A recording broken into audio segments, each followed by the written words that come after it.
This is the Voices of Misery podcast. This show isn't for the easily frightened, so demons, ghouls, ghosts, and goblins, please stand by. You've been warned. Now, it's time for the devilishly duo of the Nerd and Nerdette with another podcast for that ass.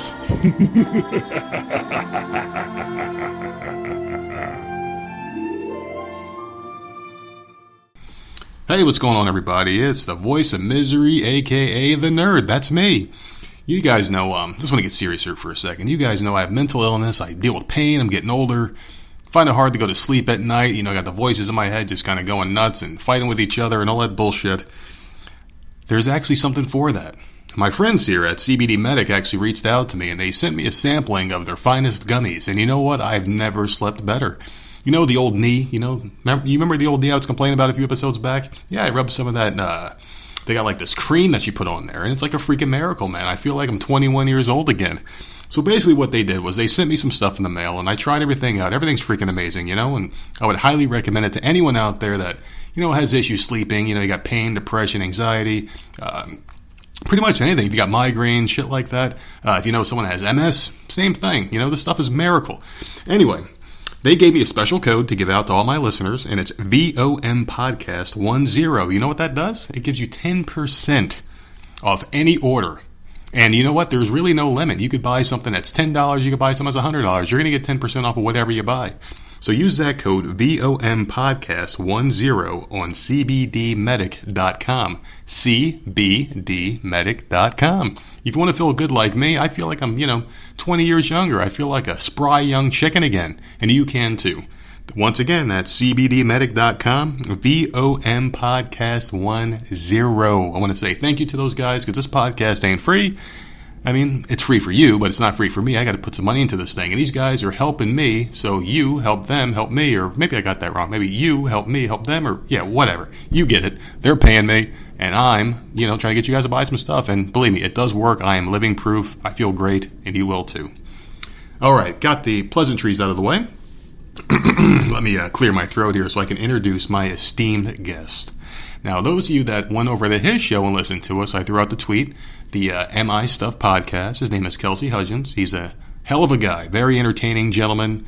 I've been listening to his show a lot lately. It's actually bumped a couple of my other podcasts out of rotation, so I can put him in there. The guy just kind of goes on there like I do and just kind of shoots the shit. He actually goes a lot longer than I do solo. He's way more entertaining. He's got a lot more to say than I do, I guess. But anyway, this guy's a musician. He lives here in Murrells Inlet just like I do. He appreciates the beach, the beautiful weather we have down here. He's a hell of a musician. He actually plays at a bar right around the corner from my house, so maybe one day I'll check him out, and you should too. Without further ado, I'm going to bring him on here. Mr. Kelsey Hudgins, how are you, buddy? I'm doing well, man. How about yourself? You know what? I can't complain, but I will anyway. Had a really shitty day at work, my man, and I was actually talking about this on my previous podcast. I've been doing a lot more solos lately, and I've got this freaking massive sty on my eye. I've got two on the same eye, and it's growing every single day, man. It sucks. Do you have a cat? No, I don't have a cat. It's just you got to find somebody with a cat and rub a cat's tail on it. That's how you fix a sty. What kind of southern shit is that? That's an old wives' tale, so they say. Rub a cat's tail. Does it have to be alive? Because I don't really want a live cat getting that close to my eyes. I mean, I don't think so. I don't know if I didn't read a fine print, so I'm not sure. But so you've been really busy, man. You've been putting out a lot of shows lately, dude. What the hell's going on over there? The Screwball Studio. Oh man, a lot of good stuff's coming out of the Screwball Studios. I think I told you last time that I was just been super busy with music over the last couple of months, and I felt like I'd been neglecting my podcast a bit just because, just busier in life, and you know how it is, I'm sure.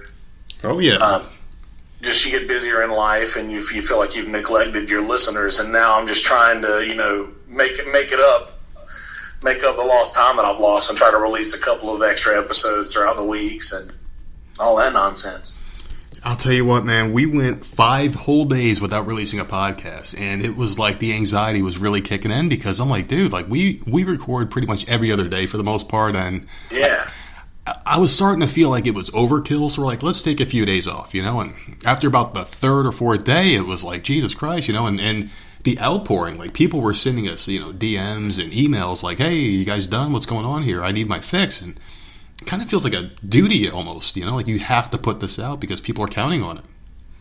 Yeah, especially when you get to that point that you feel like you set out wanting to, reach and you have listeners, but then you're like, okay, I do feel obligated to do this. And then but one thing that I've noticed is different about this is it doesn't feel as much like a job as my other like music does, just my other hobby, I guess you could say. So yeah, this doesn't feel like a job yet to me. So I'm still excited to do it. It's just gathering the energy to crank this whole system up is the hardest part, I think. But once I got that all figured out, I think I feel a little bit better about releasing content, whether or not it's interesting. Well, I'll tell you what, man. Your studio, and I am going to say it again, I keep putting your studio over almost every chance I get.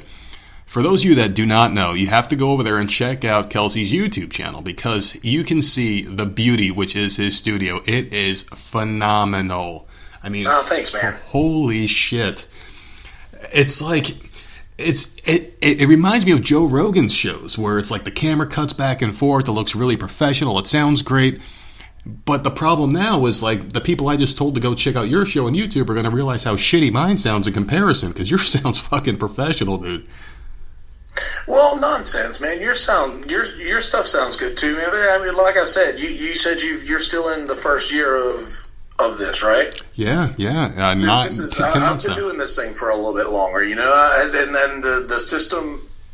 This wasn't, when I was at your point of your podcast, I was not.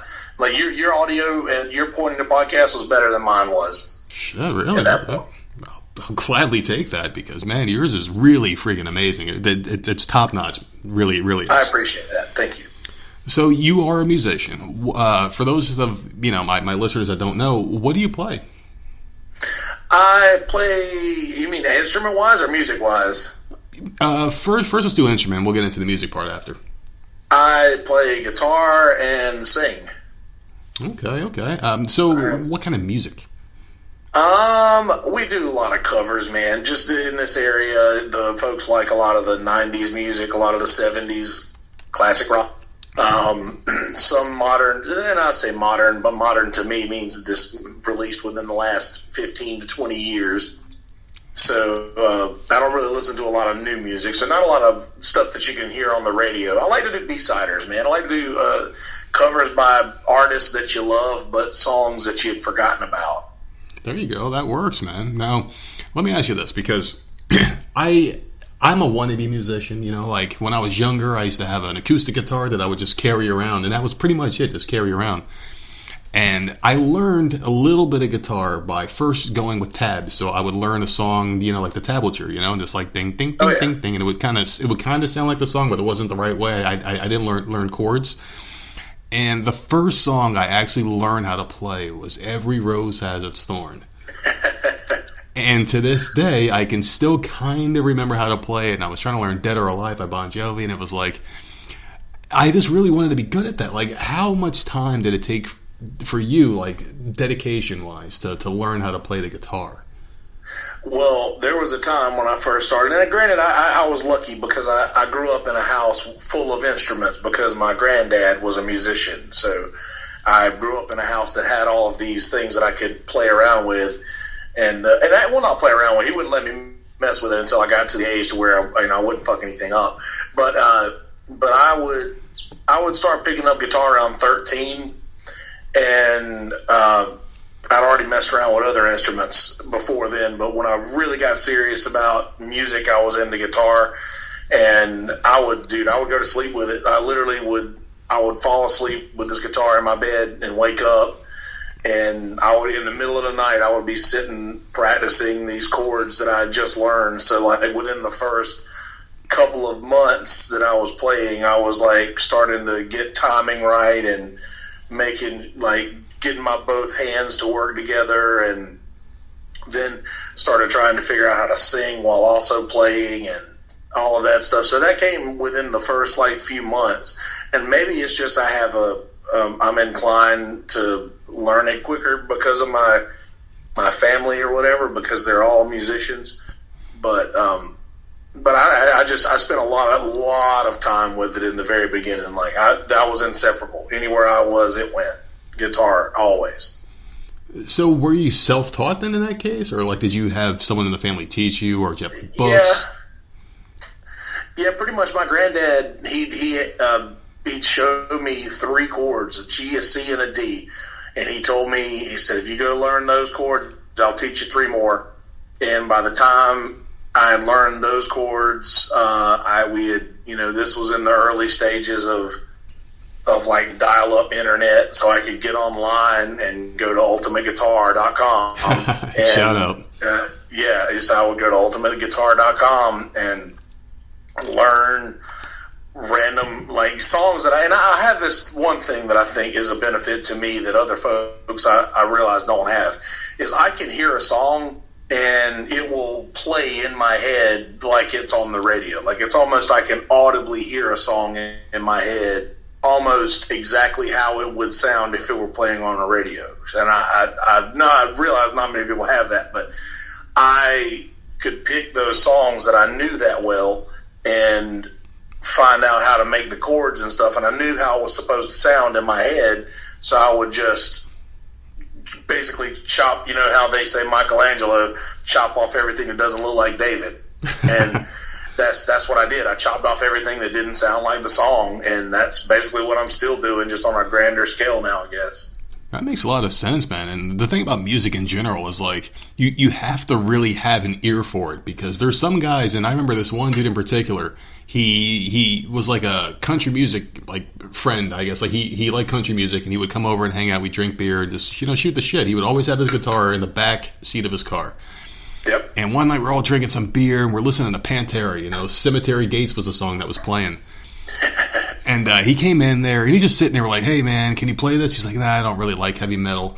And I'm like, "Did you ever hear this song before?" He's like, "No, I never heard it before." And he listens to like the really long part where he goes, "Cemetery Gates," and then he goes, and he like listened to it for a second. He picks up his guitar, he goes outside, he goes gets his guitar, comes back in and sits down and starts playing it perfectly. And he heard it for like 30 seconds, and it's like, holy shit, man! Like that's a talent, dude. That's how it works, and it helps when there are people who can do that. That there's not a lot of those out there that can just hear a song and know it. And that's one thing that I think a lot of musicians, especially people who are self-taught and learn by ear, like I bet your friend did, was like just being able to be thrown in any situation and getting you something out of the instrument at that point. So you don't have to know the song to know the rules, Sure. And now back to what I was saying before about the tabs. Do you think that's a bad way to learn, because it's like almost like dirty, Not at all. I learned with tabs, but the only thing that I think, like I said, was different for me was, instead of knowing, like if you don't know the song and know how the melody of a song is supposed to go, then instead of doing everybody knows Chuck Berry from Pulp Fiction, right? The C'est La Vie song. Oh, hell yeah.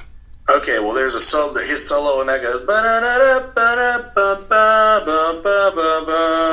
and it holds certain notes for longer. So if you're just looking at tabs and you don't understand the timing between notes, it would just sound like ba ba ba ba ba ba ba ba ba ba ba. And I mean, you're playing the right notes, just without the proper timing between the notes. So it's just, I think the tabs are perfect for learning, but I think that they should be accompanied with the song. Like it shouldn't be like you're playing it. You should play along with the song, I think, for the first couple of times till you get those phrasing patterns right, and then just because you'll know where to put your fingers, it's just a matter of for how long. Sure. Now you said you only play covers. Do you guys do any like original songs? You ever put out an album or anything like that? Like any demos?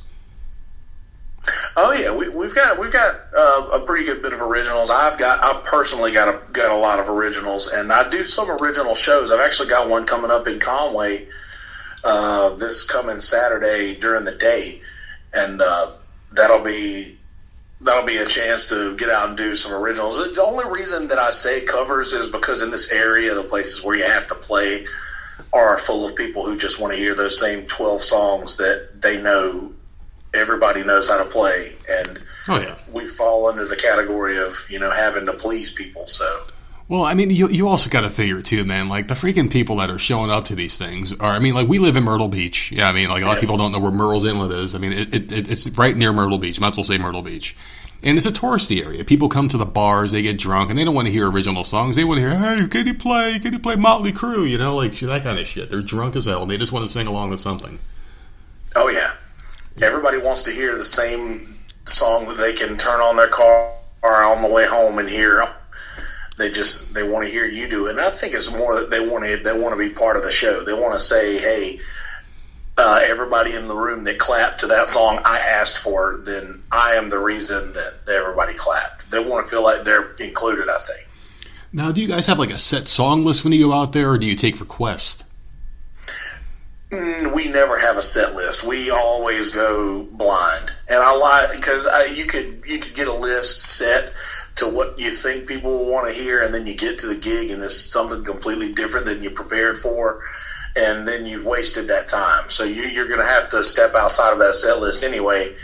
And I like to take requests sometimes, but every now and again, I just want to play what the fuck I want to play. And I want people to enjoy that. And sometimes they do, sometimes they don't. But I don't know, I have to feed myself that every now and again. But mostly request, I would say. I'm fine with it. It's fun to me. It's like a game. Now, what if like you're at a show, right? And they're like, hey, I want you to play Kickstart My Heart by Motley Crue, right? And you're like, shit, we never practiced that one before. Do you guys just say fuck it and wing it? Or how does it go? Yeah, pretty much. If it's a song where we feel like we've heard enough in the past to where, like I said, I've got this weird memory where I can remember a song like basically verbatim, and that really helps a lot with playing stuff you've never tried before. Because if you've heard it enough and you know and I say know the rules a lot, if you've heard a song enough and you know the rules of guitar and the rules of music, you can pretty much feel your way through anything that you've got in your mind. So hell yeah, we'll 1000% do that. Somebody asked for Crazy Train by Ozzy the other day nice. At the pier at Garden City, and we were like, do you want to try that? And they were like, do you know it? And I was like, I mean, I think we all know it. We've all heard it enough to fake it. And sure enough, we went, we got past those first couple of chunks, and then it was run to the hills. It was fucking great. Now, when you say like you guys are doing these songs now, you mentioned like Crazy Town and I keep bringing up Motley Crue because they're probably my favorite '80s hair metal band. Would you like, let's say if I'm like, hey man, do Dr. Feelgood, are you going to go out there and try to do the Mick Mars or the Vince Neil voice, or are you going to go out there and just sing it in your own tone and try to do it your own way, make it your own song? Always your own way. Always my own way. Okay, so you're not going to go out there and be like, when I get high on speed, like try to do a Vince Neil? Okay, cool. That's awesome. Because I'm going to be going to one of your shows real soon, man. One of these days I get off, I'm definitely going to make it up there. Right on, man. Yeah, dude, I don't know. If I do this thing like somebody else has before me, then what am I at that point? Yeah, you're basically a tribute band at that point. You're not even a cover band. You're right. A tribute band. It's just like, like that freaking, that Filipino guy who was doing Journey before he got, to be part of Journey. Oh, yeah. That guy actually had a great voice. Oh, God, amazing. He reminds me of, did you ever see the movie Rockstar with Mark Wahlberg and Jennifer Aniston? Oh, yeah. Dude, great movie, which was actually the story of Judas Priest. Really? Okay, because, see, I was thinking when I saw the movie, and I saw it late, I didn't see it new, obviously, and I was thinking, like, it might have been off of that Filipino guy, because he basically lived that in real life. He became Steve Perry. Oh, yeah. Now, no, go ahead, Ben. No, that same thing happened to Judas Priest. Like, the Judas Priest lead singer ended up leaving the band, and, which in the movie, that's exactly the how it was. The guy left the band, and he was like, all this stuff started leaking out about him, and they ended up getting the guy who had won a Battle of the Bands or something like that, who playing Judas Priest songs. So they basically did the same thing that the Journey guys did years and years before. Wasn't this within like the past, like I want to say decade or so?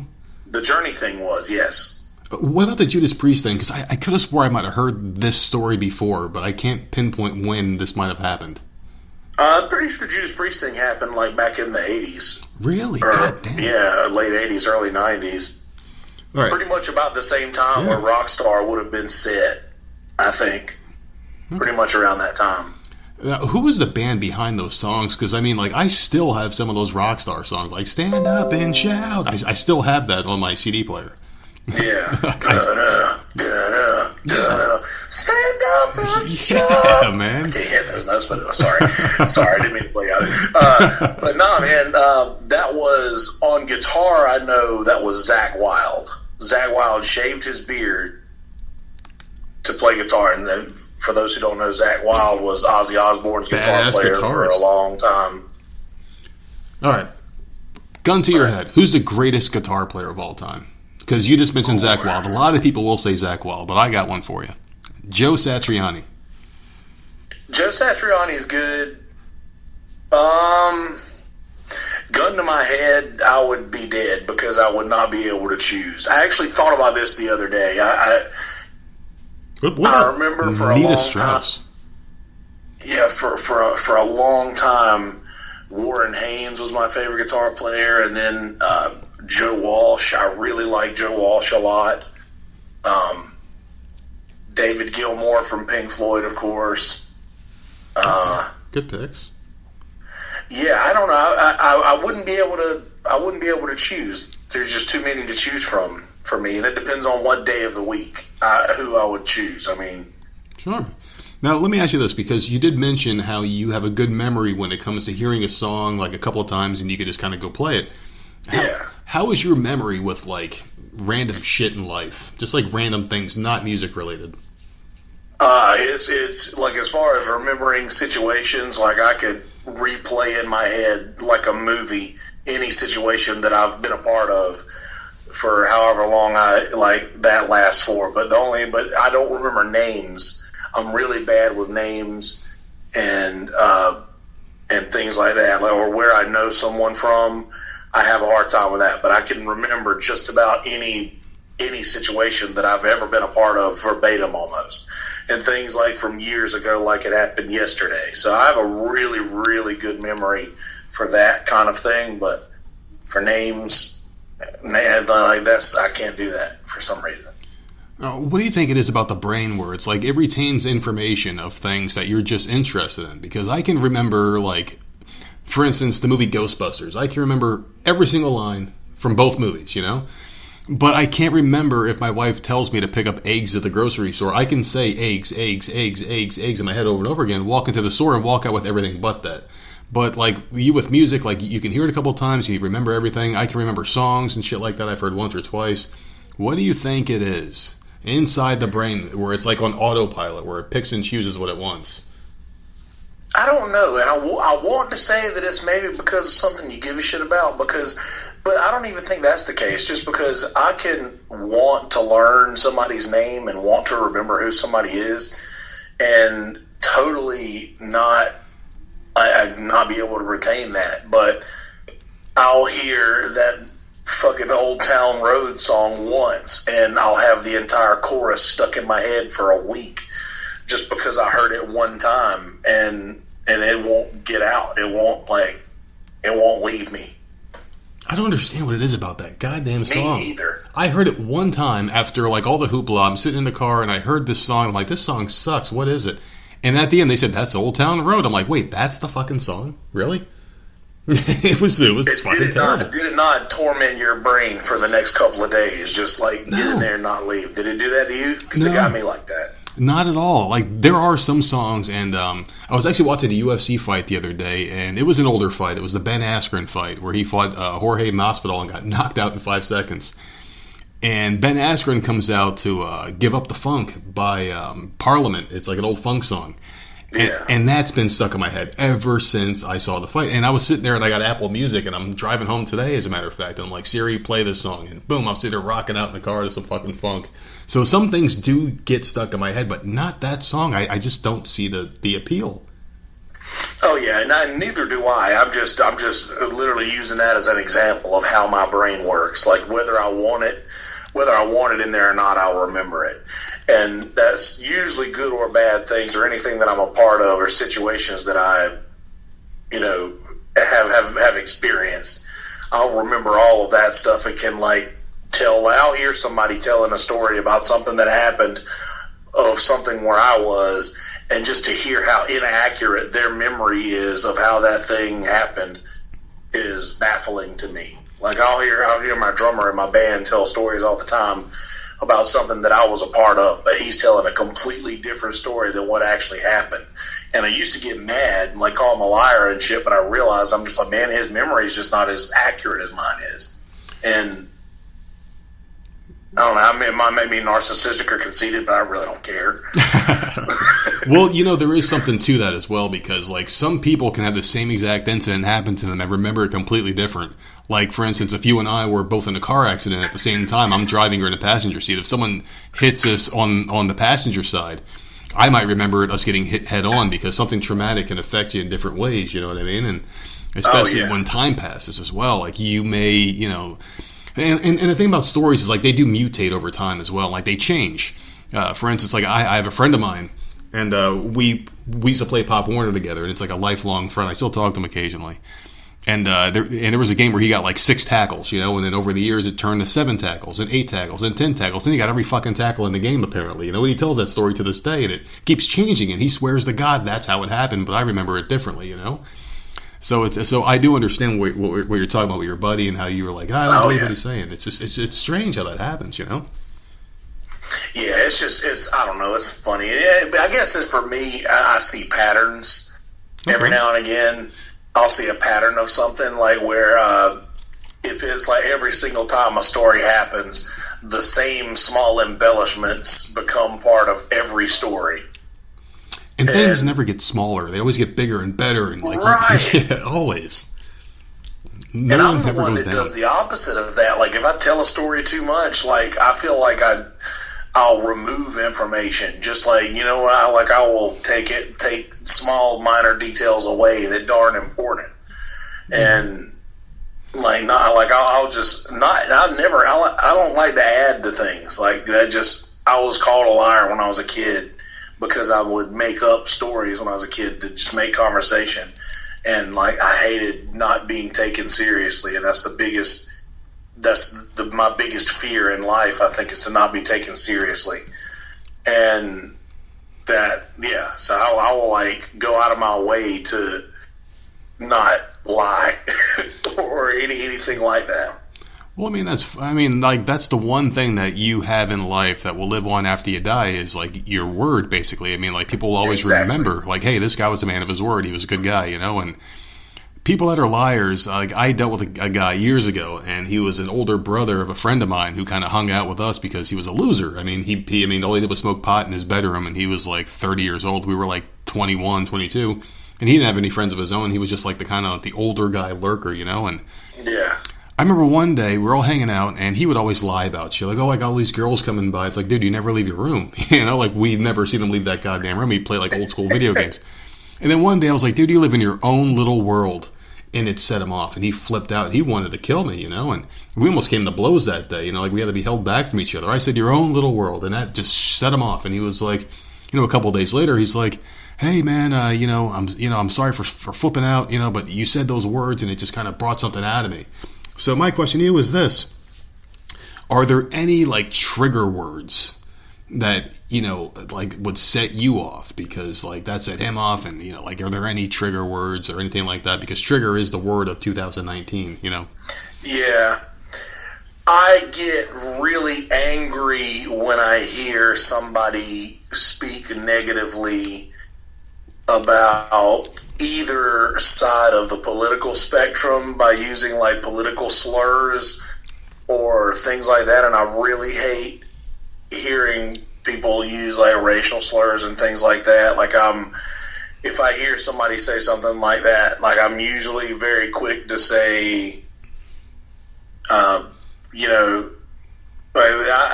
there's just these sort of things aren't cool anymore. And I'm trying to think of just things that have happened recently, and that's probably the biggest thing. Is like when I hear somebody call somebody a libtard, or snowflake, or even vice versa. Any side of that. I just really hate. I really hate that. I hate people that just seems like come from a place of ignorance, and I really have no tolerance for ignorance. And I feel like these people who use these words and arguments are just spewing ignorance. And this world has plenty of that, and we don't need any more. I don't think so. Like it just that sort of thing throws me off. But I don't know if there's an actual set of words that would just make me snap. That makes perfect sense. And my whole thing with that too, and I'm just going to kind of piggyback off of what you said here a little bit, is people that use those words, like they don't really know necessarily what they mean. It's just that any idiot can have a Twitter account and people read, their influences. Like I like to listen to a lot of conservative podcasts, and I don't even consider myself a conservative. I just kind of like listen to the left, listen to the right, and I kind of meet in the middle. I'm not a religious person. We'll get into that stuff later. But I do like a lot of conservative values, even though I don't, agree with the whole abortion thing. I do believe it's the woman's choice. But you got these people out there that really can't form their own opinion and just piggyback off of what someone else thinks. And they use these words not really knowing what they mean. As far as the whole race thing goes, you really can't hate somebody over something that they have no choice in. I mean, you can't hate a Spanish or a black guy or a Chinese guy because they're not born white. Right. You have no choice in that. You have no choice if you're a boy or a girl, if you have black hair, blonde hair, or, if you have no hair. You have no choice in that shit. It's like, why would you hate somebody over something they have no choice in? It's just the dumbest fucking thing, dude. I agree. It's and I've always said that you should never fault a man by what he inherits from his father. And I know that's not, obviously not politically correct because it works for both men and women. But the thing, you inherit your skin color and generally your religion from your parents. And those are two things that I feel like should not be fucked with. Like those are two things that should be left off of the table when it comes time to find out what kind of person somebody is. I don't think those things should be taken into consideration. And people make fun of others for shit like that too. I mean, like there was a kid when I was in school. He was born with like a deformed arm, I guess. Like it was like a nub. He never had a fully formed arm for some reason. I never asked him. And people would make fun of him. They call him like stubby and shit. And it was just like, dude, he had no choice. And don't you think if he had a choice, he'd have a fucking arm? And there were girls that were like in high school.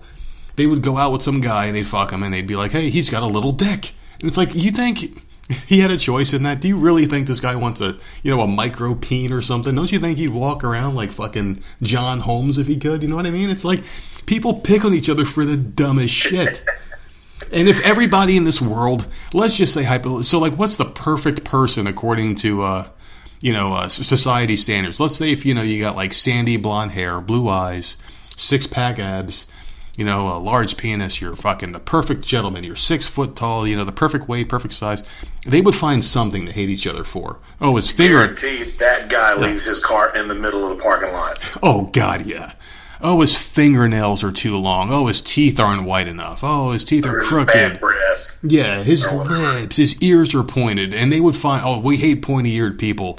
We would find a reason because for some reason in society we want to find flaws in each other. We want to hate each other. We want to find these tribes to fall in line with, I want to be with people with non-pointy ears, and we want to fight against the people with pointy ears. Fuck them, and it's just crazy, man, I just don't understand why we're the way we are. Yeah, I think that it's that we have slowly but surely allowed a more minuscule group of people to control what, I want to say this right, that we've let just a smaller group of people who has a larger influence sort of brainwash us into thinking that that's how people are supposed to be, and we've like unknowingly done it just because that's what we've seen so much of over the last like few years, or even more than that, like a couple of decades even. Makes tons of sense, right? I would think so. It just, there's so many, there's not so many people like if nothing else, and I don't like to go into politics or anything like that. I'm like you. I'm right down the middle. I don't lean either way. I'm right down the middle. But if anything else should or last term's election should tell you anything, there are a lot more people who don't voice their opinions on how they feel than there are that do. And just because the ones who speak up the most seem to share the same opinion, that's not the case with a lot of us. And by that I mean people who share their opinions. That's not the case with all of us. Now, do you think people don't share their opinions out of fear of being chastised on a large scale? Because it seems like the media nowadays has this stranglehold on society, like a stranglehold on everyone that watches. And I just don't understand why, if you turn on the news, you flip through channels, it seems like, I'm just going to throw a random number out there. My listeners know I'm an idiot. So I'm going to say 70% of the media and coverage out there seems to be on the blue side, the left side, the Democratic side, where a very small amount, let's say the other 20%, is going to be on the right, and you got that 10%, which is kind of like libertarian, we can go either way, kind of in the middle. Yeah. Why do you think that is?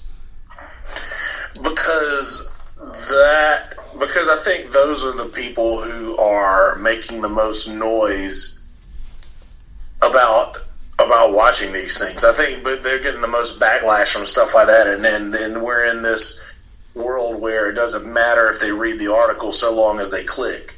And I think that the news stations are very good at getting people to click, without use of a better term. Like, I think that they're very good at getting people to watch these stations and watch these things just to get outraged.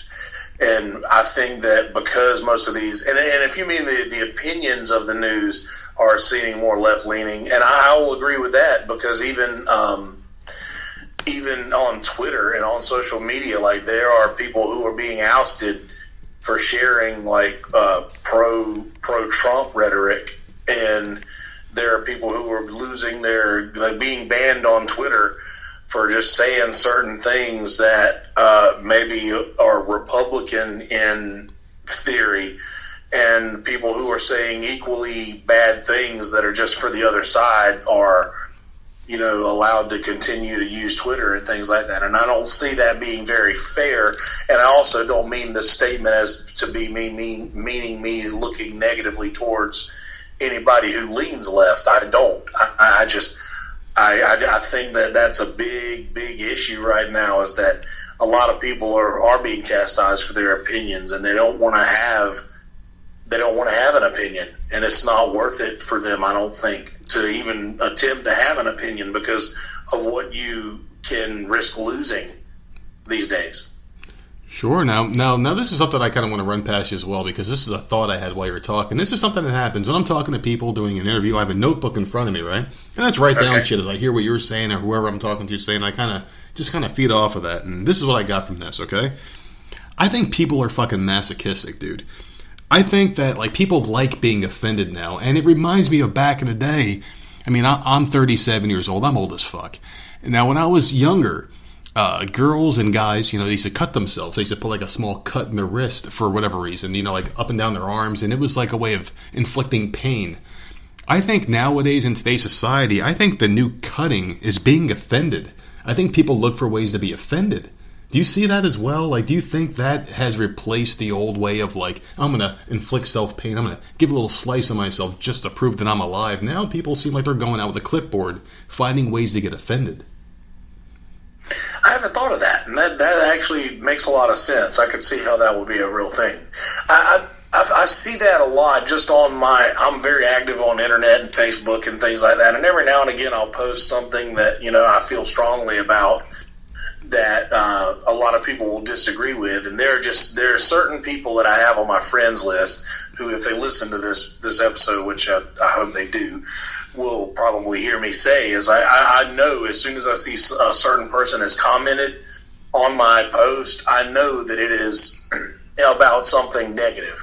It is some sort of negative thing about what I've said, and there are a few people who will comment on a post that whether they appreciate and say that they appreciate that thing, but 9 times out of 10, a lot of those folks won't even get blow the dust off the old keyboard unless they got something to say that they disagree with, or you've said something they disagree with. Rather, I said that all backwards. Sorry, but yeah, there are certainly people out there who are looking for this. This is like I want to hurt so I can feel something instead of nothing, or however they used to say them, the cutters, the emo kids, which I was an emo kid.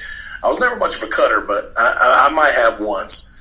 But but no, I think that's exactly what's going on now, is that they want to, I don't know, they just want the attention to be on them for a minute, and they just want to poke the bear, and they want, I don't know, to convince. I don't even think it's as much about convincing somebody to feel the way that they feel about it. I think they just really want the other person to know how they feel. Do you think it's like a sympathy thing? Do they want to hug? Do they just want to be heard? Does everyone want to feel special? Because in the world now, we're in a world of, and I blame social media for everything. I think that with Facebook and MySpace, I want to be in your top 8. If I'm not in your top 8, then I don't feel special. Oh, you're not like the thumbs up thing on Facebook. Oh, you're not giving me the thumbs up on Facebook. I'm not special. You're not retweeting me. You're not giving me the heart on Twitter. I'm not special. But I am special if I make up a story and if everyone feels bad for me. What the fuck happened and when is this going to end? Do you think this is a lot of people blame the Republicans and Donald Trump being put in office for this whole thing exploding. What do you think's the cure? Because this is a world of madness right now. I don't see an end in sight.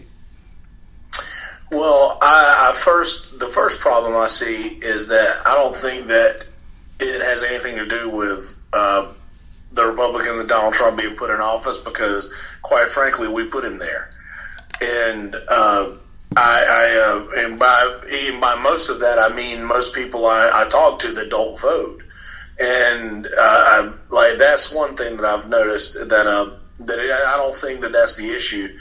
I just really feel like we have lived we've got an entire generation of young adults now who have not, for the most part, and I would say high percentage, I would say upwards of 90%, have not really had to want much for anything in their lives. Would you probably agree with that? Of course. So I would imagine that these people who have not really had to want much of anything throughout their entire lives are now getting out into the real world and realizing that the real world doesn't give a shit who your daddy is, or the real world doesn't give a shit who your family is or where you come from. And a lot of people are having a really hard time coping with that. And that's what's creating all of this nonsense, all this anxiety. And I'll admit, that's where mine came from, because I lived a very privileged life. My folks did well. I didn't have to. I wasn't not a popular person in high school. I've always been pretty good with things like that. Life's always been, fairly good to me as far as, things that happened after I was very young. Like, obviously I had problems with my mom and my parents and shit when I was very young. But other than that, life has been pretty fucking awesome to me. And I've lived a very privileged life. So I can tell that people are just not used to not getting their way. And that's all there is to it. People are just not used to having things happen that they don't want or that they don't agree with. And they're melting down because of it. It's a huge meltdown. Well, I'll tell you what, man. I remember when I first stepped foot in your house, and I'm like, holy shit, man, this is like the ultimate bachelor pad. And it's funny that you did mention that, you live a privileged life and everything's good. I just wanted to ask you this question here, man. So you have a really cool place, you know, like it's like the ultimate, and when I tell you people this, it is like the ultimate bachelor pad. It's fucking awesome, man. Like I wish I had something like that, you know, before I met my family, because that's where all my anxiety comes from, having a family, providing for them and shit like that. And I wish, and I'm very envious of the fact that you can kind of do what the hell you want. You know, you don't have to really, you don't really have much of an overhead where you're at right now. Right. Which is, what is it like, man, to have that time? You can just be like, you know, fuck you, I don't have to wake up and do shit. What is it like? It's just life, man. It's just, it's just my life. I don't know. I like today I slept till about 10 minutes to 2 in the afternoon, and I stayed up until there was a couple of podcasts that came out yesterday I wanted to watch before I fell asleep, and I did that. And once they went off, it was like 4 in the morning. So I went to see now. Great, now thankfully it's podcasts and not cocaine that's keeping me up till 4 in the morning. But yeah, I don't know. I sleep until I feel like getting up every day, and then I stay awake until I feel like going to bed every day. And on a few of those days, I have to play a show for like 3 to 4 hours, and then.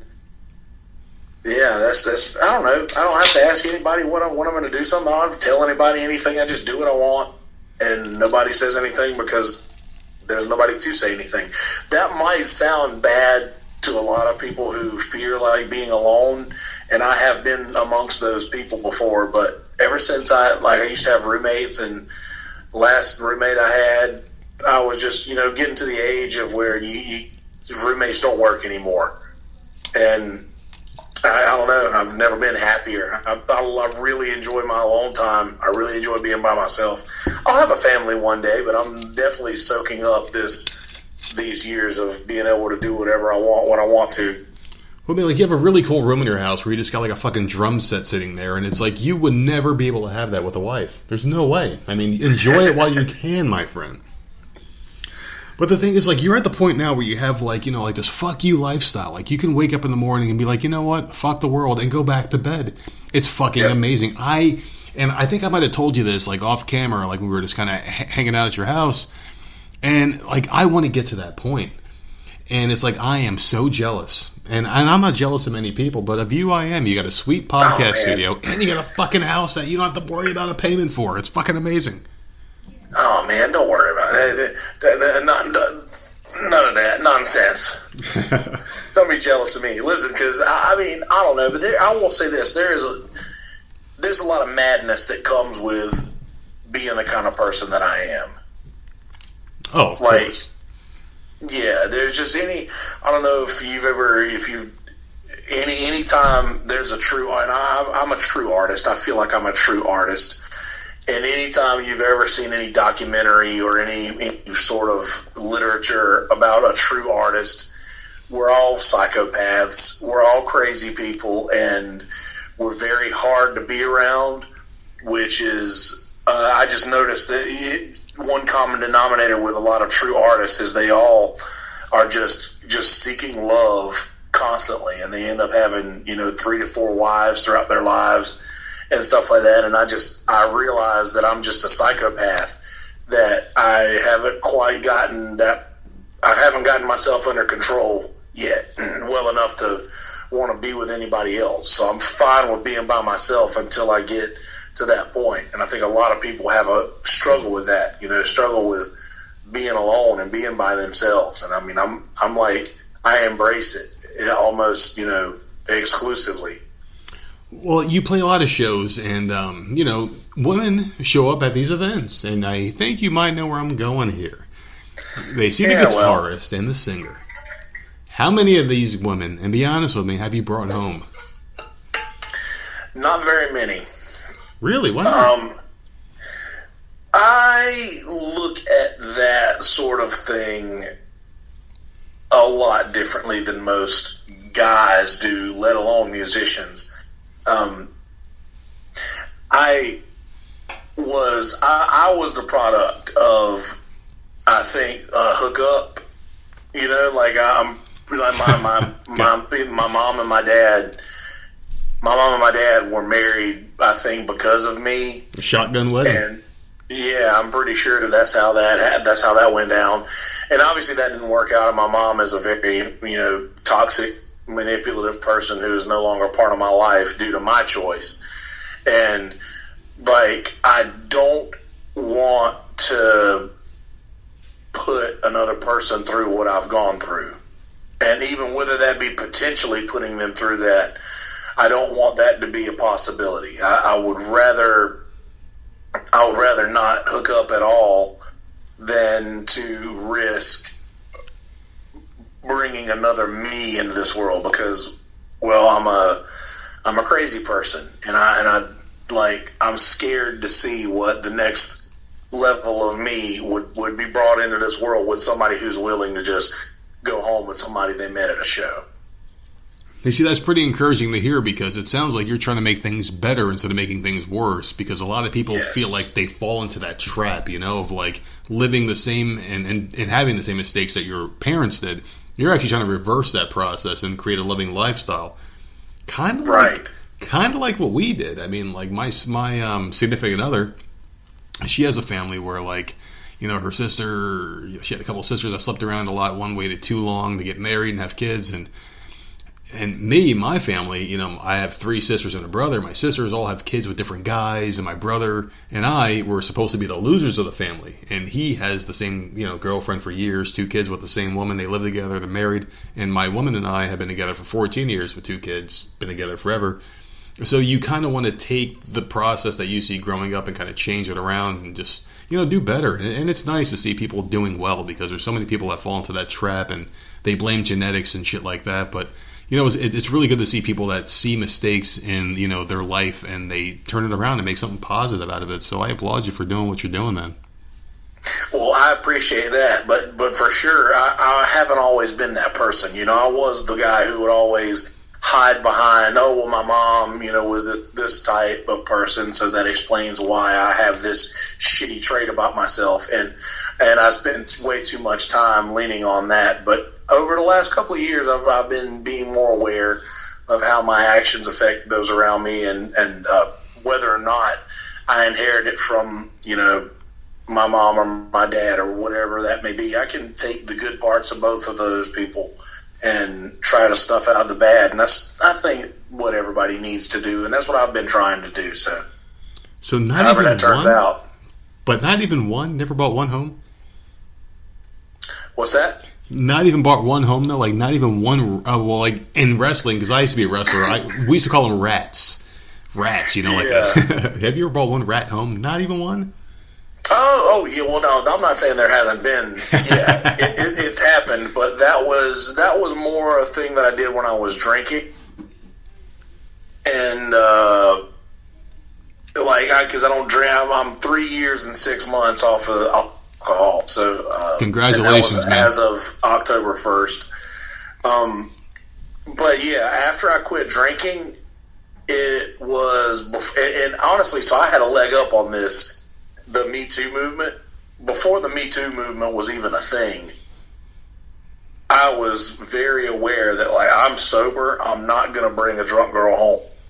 Smart. Because I'm sober, I'm not going to bring a drunk girl home. I'm not going to do. As a matter of fact, there's only been a couple of times where I have been in the situation where the girl was drunk, and I almost ruined the mood because I was just gaining consent for every, at every turn, and I would just almost kill the mood because I was just, trying to make sure that I didn't do anything that could affect me or this person that I'm with negatively. Speaking of which, did you hear that disclaimer app where you pull up an app and the woman has to sign a disclaimer and do a video where she says, yes, I want to sleep with this guy? Did you hear about that? No, I didn't, but you know what? I'm not saying it's not a bad idea. It's fucking genius, man. It's fucking genius. So basically, the premise behind this app is it's called the consent app.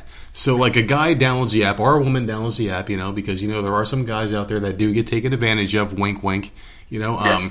So you pull up this app and you're like, hey, I'm going to have sex. Hey, my name is John Doe. I'm going to have sex with Jane Doe. Jane Doe, do you consent? And she goes, yes, I do. And then you fuck her. And if she ever tries to pull some shit, you pull up the video and say, look, it was consensual.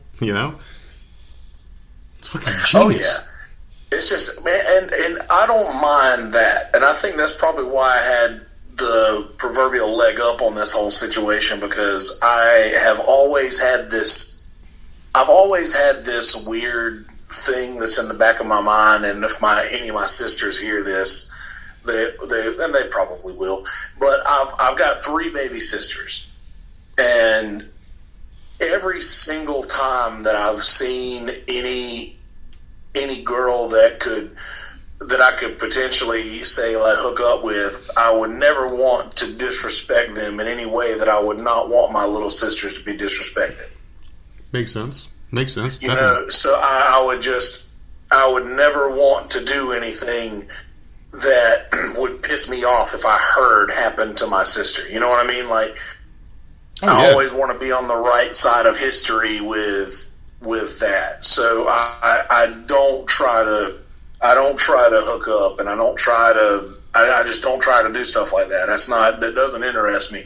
And a lot of people say, "Oh, well, what is you, gay, dude?" And I'm like, yeah, okay, so we're 15 again, and that's a joke now. But I don't. Yeah. It's just that I don't care. It's just simply that I don't. I care more about. Here's the thing: when I get ready to have a family, and when I get ready to settle down, and or before even all that, when I meet somebody who I'm like, okay, this might be the girl who can change all of this other stuff that I hate about myself. Like, and by that I mean the stuff that I want to change about myself. This might be the thing that will push me to be that person. Sure. If I ever meet anybody like that, then I'll be ready to jump back into that pool, so to speak. But it doesn't interest me to do that now at this point. It's just because, one, I have this show that I do that you were so kind to be a part of, and I appreciate that, by the way. I appreciate it the same way, man. Thanks for coming on. Yeah, absolutely. I just have this, all of these things that I've been tying my name to, and these singles, and the band's doing kind of well. And I don't want to say 10 years down the road, when, if I've, God willing, gotten a little bit more traction on my name, something comes back and was one of these girls that I quote unquote hooked up with has something to say about that. I want to make sure that will never be an option. So, I don't know, I'm very careful about that. That's a great answer, and my whole thing is like, I'm a father of 2 girls, 11 and 9. I talk about them all the time on my show, and my whole thing is like, and I used to be a habitual womanizer, and when I say womanizer, I used to do some horrible deeds, and one day I will outline them in a special episode. I hope my wife doesn't hear. But nowadays, I see them through a different set of eyes, and it's like, this woman is someone's daughter, like, she is someone's kid. Like, she was a baby at one point. She was held, right. She was breastfed or given a bottle, and she was rockabye babied to sleep, had a pacifier. She was cute. She sat on Santa's lap at one point. And I see them as like children now, almost. So, like, I can see a grown woman who's beautiful, and, and you want to objectify them because, that's our primal instinct as men, to see a woman and say, wow, she's hot. She's got those, those wide hips. She's a childbearing hips, and you have to kind of take a step back and be like, you know what, that's someone's daughter. Maybe I should respect her more, because I would want someone to respect my daughter the same way that I should respect this woman, and right. There's a whole different set of eyes, once you get older. That really is, man. And I mean, and for the same reason where everybody, oh, you can't go to a strip club because the whole time you're sitting out there like, man, that's some guy's daughter. That's somebody's daughter. And that for the same reason, I've been to a strip club like twice in my life. I hate like, that. I just don't like them. I don't like that. I don't like the thought of the creepiness. That's just, ugh. No. Right? You see, like, this is where I kind of beg to differ with you a little bit here, is because I hate strip clubs, but not for the same reason. I don't like them because I'm being teased. Like, why would I pay money to get a hard-on and walk home with a hard-on? Unless I'm going to get laid, I'm not going to give a woman $100, you know what I mean? Oh, yeah. But my whole thing is like, I don't feel bad objectifying them in that sort of scenario, because they're putting themselves there asking to be objectified. They don't go up on that stage and shake their ass asking for respect. They're asking for dollar bills, and they'll do anything for that. Sure, when they get done, because I work in a retail environment and I have to put on that fake smile where I'm like, hey, how you doing? How can I help you today? When in reality, I'm saying, get the fuck out of here so I can go back to playing on my phone. Yeah. They're going through, they're shaking their ass, they're calling you sexy and handsome and shit like that. And, you know, and because they want your money. And I understand what role I play and what role they play. So there, I don't feel bad if like a stripper walks by and you smack her ass, because even though you're disrespecting them, that's kind of what they're there for, and that's what they get paid for. So in that scenario, I really don't feel bad. But if I'm at like a Walmart, and I don't do this, I don't want people thinking, oh, well, he just goes around hitting on women all the time, because I really don't. But if I'm at Walmart and like some chick is there, I'm not going to smack her ass, because like she's not there for that, you know? Does that make sense? Oh yeah, 100%. I get that. I understand it a lot. You know, they sign, and all of them more than likely signed up to do that, you know, because of just money. But I do understand too that they're just. I can't help but see how I would feel. Like I wouldn't be going there for any wholesome, you know, any wholesome reason. So I implement that on everybody else there, which I know isn't accurate. Mm-hmm. But that's how I look at it. I couldn't do it. I just feel so awkward in those in sexually driven situations. I'm so awkward in any like a sexually driven situation. I just don't. I don't know. I get very weird when that's the case. That makes sense. I mean, like, we all are, because when you're in a situation like that, I mean, like, you are kind of giving up a part of yourself and you're letting up a lot of vulnerability, because if you're in a situation where, like, you're getting a lap dance or whatever the hell's happening, or if you're with a person in a private moment, you're kind of letting yourself go, and you're letting your guard down. So I mean, like, I really do get it. Yeah, and I you know, I don't really have that much of a problem being vulnerable with people, because I could sit down with a girl and tell her all of the really dark things about me that I wouldn't want people to find out. You know, like the things that a lot of other people would keep secret, but I want to I want to be honest, so I want to not keep these things hidden. So I have no problem with saying stuff like that, but just I don't know, man. It goes back to where there's been a couple of times when I was very, very young, when I didn't really know what I was doing, like in my early teen years, when I was, you know, trying to shoot way above my pay grade, if you get what I mean. Oh, I understand. It, you know, coming to fruition a few times, and just like I got all that stuff out of the way when I was a kid, it seemed like, and I didn't realize the importance of, you know, the things that I was doing at that point in my life. So now that I do know, I'm like, I don't know, man. I should probably count my blessings that nothing happened when I was very young, you know, when a lot of people around me were having children at, you know, that age. I should be thankful that it didn't happen to me then. So I kind of want to, and for karma's sake, try to stay safe and not screw anything up, man. No, that makes perfect sense, and I completely understand where you're coming from. My whole thing with it all is like, you almost like have to take on a different role in life, and it's hard for me to put in the words, because like I don't even know who I am anymore sometimes, because I've been in retail for so long, and I was always like a shy person growing up, but you can never tell, because for some reason it's like my defense mechanism is being more social, which is weird, because I'm not a social person. But if I'm in a situation where I'm uncomfortable, I become more social. I become someone else, it's like I get, you know, like a demon possesses me, and I become someone I don't want to be, and then later on I regret it. But in that moment, I can be the most social person ever. So it's like you come to a point where like you don't even know who you are anymore. Have you ever gotten to that point where it's like, who the fuck is this person? Like, why is this person taking over? Yeah, and that happens to me a lot. Because I have a really hard time. I maybe off mic, maybe on mic, I'm not sure, about the anxiety that I have. I have like like really, really bad anxiety that I developed after I quit drinking and quit doing hard drugs and stuff. So, like, I will be in the same situation. I've even said that I'm an introvert that is very, very good at pretending to be an extrovert. Oh, yeah.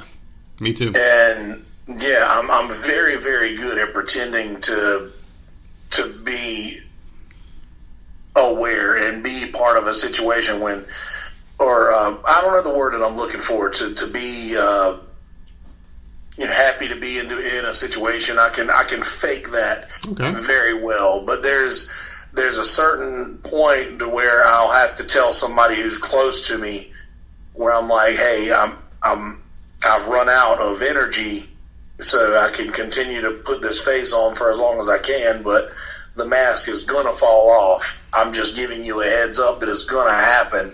There's nothing I can do about it, but it's probably best if I leave pretty soon, just to, so that I don't hurt anybody's feelings, because I will just, the demon that takes over when I run out of energy, like you said, yours just becomes like a social butterfly and you overcompensate for that. The one that takes over when I'm running out of energy is not a good person. And like I will say things just to hurt somebody's feelings, just to see what they do. And I know that that's a horrible thing to do, but I don't know. It's like you throw the mouse in a snake cage just to watch it. Oh yeah. And I enjoy that. And there's a like, it's almost like you say, like a demonic possession. Like it's almost like if I feel bad that I enjoy this. Yeah, and but I do. Yeah. No, I get it completely. And I actually had a situation at work a while back, and I documented this on the podcast during one of my solo ones where my boss and I, she's a woman, she's like a little bit younger, or she was my boss. And I go through the whole chronological timeline of what happened, but just to give you an idea, in the beginning, like she didn't know I had anxiety. It was something I kind of held, close to my heart. I didn't want people knowing. And I forgot what the hell it was that set me off, but I had a weird day where something happened, and I wanted out of my job. I wanted away from her. I wanted out of my position. I got a nice promotion, nice pay raise, and I wanted out of it. Like, I just want to go back to what I was doing before. I don't like you. This isn't working, blah, blah. And it just happened, and she was like, what the fuck is, like, what prompted this? And she had no idea. And then there's like a mentor, I guess, like a guy who's trying to take over like a big position in the area who deals with the same shit I do. And somehow he caught wind of it. He called me, and then I didn't break down crying or anything, because I don't cry. Like, I just don't have it in me. But I broke down. I kind of told him what I was going through, and he's like, let me tell you a secret. I go through it too. And he shared a few stories with me, and we kind of touched base. And he's like, what helps me with my anxiety is, and he told me this really personal story about him breaking down at like a manager-only meeting. And like they were all kind of like trying to figure out what the hell was wrong with him, and he came to terms with it. And he said, tell people, talk to them, let them know what's going on. So I had a heart-to-heart conversation with her, my manager at the time, and she was really upset, and then like we talked, and then everything was fine after that. And then she left. She went to a different area because like an area closer. She's from Charleston. Went to Charleston. I'm like, wait, I finally opened up to her. She finally understood. Now she's gone. And I have a hard time dealing with change. Someone else came in, and it's like I'm having a really hard transition period now because I finally opened up to somebody, And it's like I don't have that person anymore. There's no more, understanding. So I'm trying to be more open with my condition. It's just really hard to tell someone, hey, I'm fucked up. But I can still get the job done, but I'm fucked up. And you're going to have to deal with this. Have you ever had to deal with that in your life where you have to tell someone how you are and trying to tell them to deal with it? Yes, I do that. That's part of my introduction usually. And it scares away a lot of people, but it also lets me know right off the bat whether the person that I'm talking to is worth keeping in my life. I will tell them immediately. I'll just usually in the first, like if the conversation lasts longer than the only reason I say it like this is because I play out a lot, and that's most of the reason why I leave the house. Somebody comes up to me after a show to say good job. If it's more than just the thank you so much, have a good night, then they'll be talking to me, and I'll be like, hey, not to be weird, but can we continue this later? I've got really, really bad anxiety, and I have really hard time in social situations sometimes. So, if you're going to be hanging around for a second, I'd be glad to carry this conversation on after I get done packing up these cables. And that's usually my segue into explaining that I'm really weird to have a conversation with if I'm ready to be home. That makes sense, man, because like my home is my sanctuary. Like where I'm sitting right now is my safe place. When I'm in my car, Same here. yeah, and like we have a lot of team outings, like a lot of things that where we have to drive to like Charleston to get all the managers together and just kind of talk, and we have to carpool a lot of the times. And I finally got it through to my big manager. I'm like, hey, I just don't like having people with me. Can I drive alone? I will not claim mileage. Just let me drive alone because I would rather be alone. And he's like, all right, fine. It's like it's the same thing, man. It's just like you just want to be in your safe space. And the funny thing is like when you and I first met, I remember the first time we got together and talked, like, and I came home and I told my wife this. I'm like, yeah, for the first like 30 seconds it was awkward. Then it was like, it's like we knew each other for years. It was weird, wasn't it? Do you think like like-minded people just kind of gravitate towards each other? Absolutely. Well, and it's too, because I noticed the same thing, like hearing things that you would say, and just hearing the way that you talked, I could tell that a lot of the same things that bother me bother you. Yeah. And like I could see that. I could see that immediately. But I don't know. I try to do that from the beginning. Like I try to squash the awkward phase immediately. Like, because I get really weird in awkward situations. So if a situation is awkward, I will just sit silently and just get really quiet, and because I won't know how to say, "Hey, will you please leave?" or whatever. I don't know how to do that. But yeah, as soon as I met you, man, we were just like they were like, I don't know. See, it was like meeting me in another body. And I don't mean that in a bad way, because I'm a crazy person. Me too. So I'm sorry if I diagnose you as the same, but I'm crazy. It was like meeting me in a different body.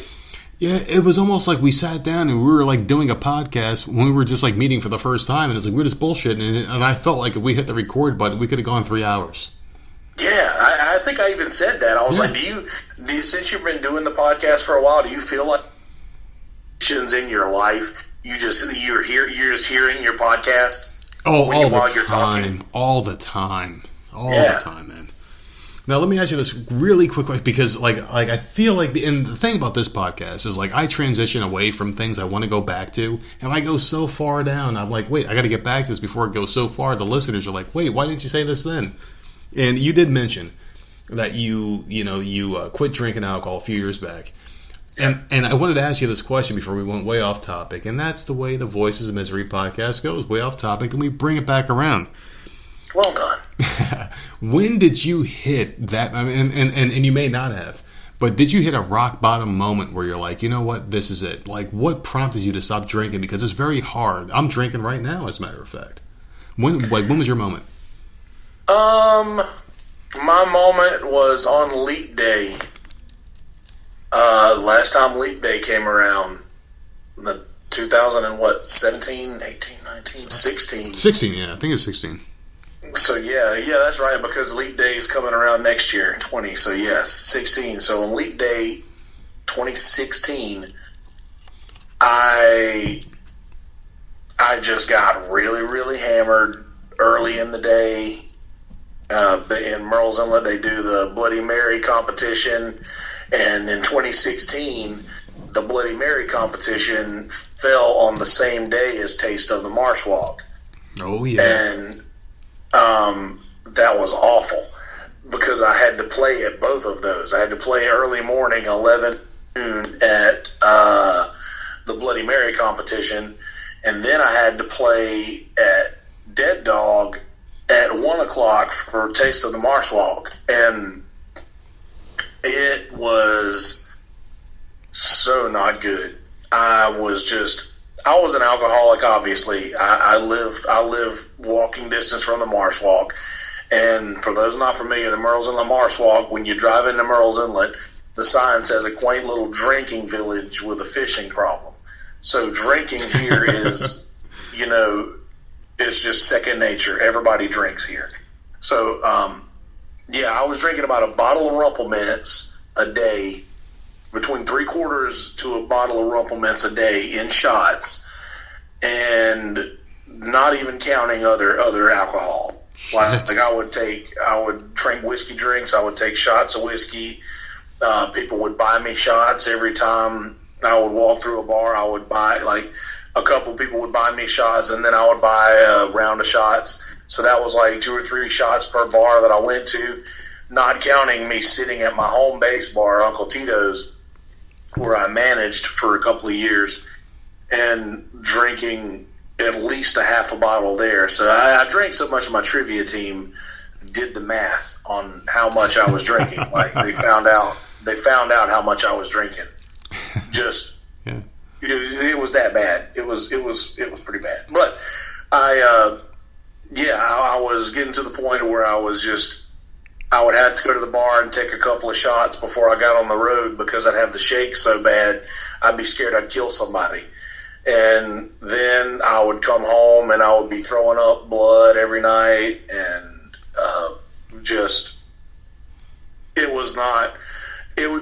I was throwing up blood for the last year that I was drinking. The last year that I drank, I was throwing up blood on the regular. There was not a such thing as a normal bowel movement.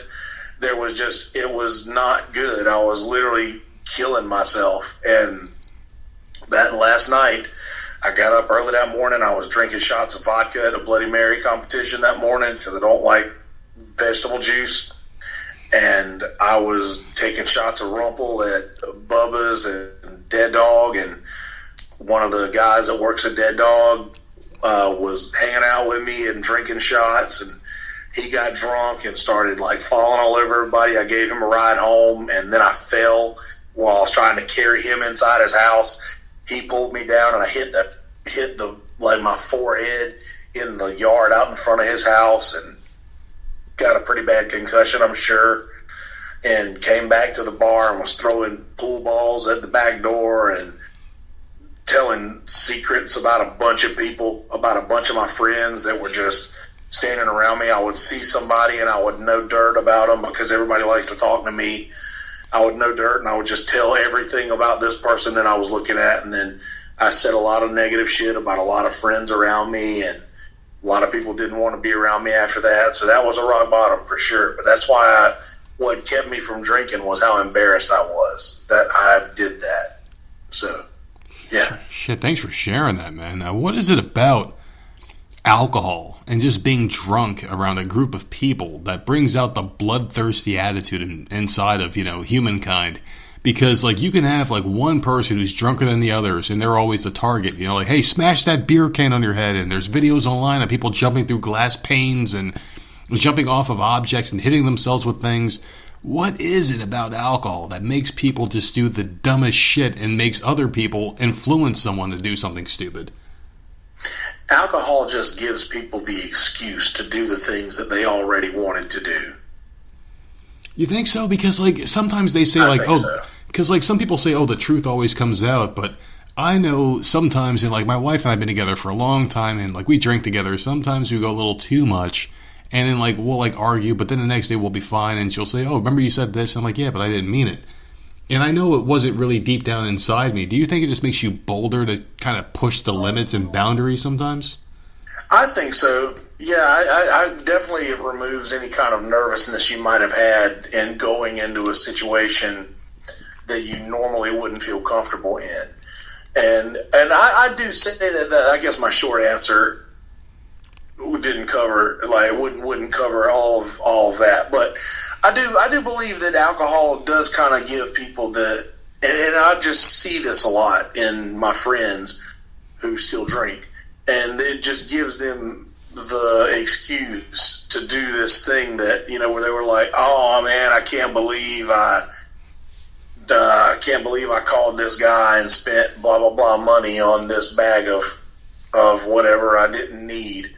Oh, but I was just drunk. Or you hear this girl like, I can't believe I hooked up with that guy again last night, and I shouldn't have done that. And then it's like, oh, well, you were drunk. Yeah, I was drunk. So I think it gives people the and I'm not saying your situation at all, but just I think for the most part, I think it does give people a little bit of a reason and an acceptable excuse as to why they reacted or acted a certain way in a certain situation. Yeah, that makes perfect sense. Now let's just get off of the whole weird dark shit, because like we're going down a dark path. Like we're releasing too much, and we got to do more shows. We can't give everybody everything on this show, right? How about? Oh yeah. All right. So I just want to get back to your music for a second, because I write a lot of notes when I'm doing a podcast. Right on. And I just want to ask you, like, do you have any musical influences? Oh yeah. I really like Townes Van Zandt, who is an acoustic singer-songwriter. He wrote exactly how he felt, and he just did so eloquently. And you don't really hear a lot of songwriters that are putting actual thoughts into songs. It's mostly just brainless stuff about things that people are going to like.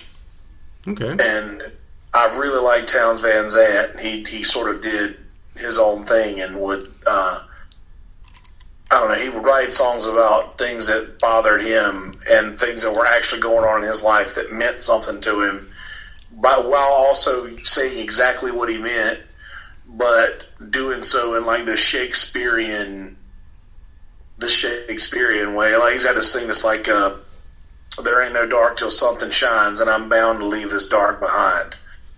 And I don't know, he hell of a songwriter, and that's just one of his many lines. Yeah, I like that stuff. I like old Hank Williams. I really like Hank Williams a lot. He's a big influence. The senior, Hank Williams Senior. I like him a lot. But that's sort of my thing. That I like the acoustic singer songwriter style stuff a lot. And that's the thing about music, man, is like you can honestly tell when someone is like, you know, putting their heart and soul into the music, because you can tell by the lyrics they're singing. And there's a lot of musicians nowadays where it just feels like they're just saying shit because they know it'll be a hit.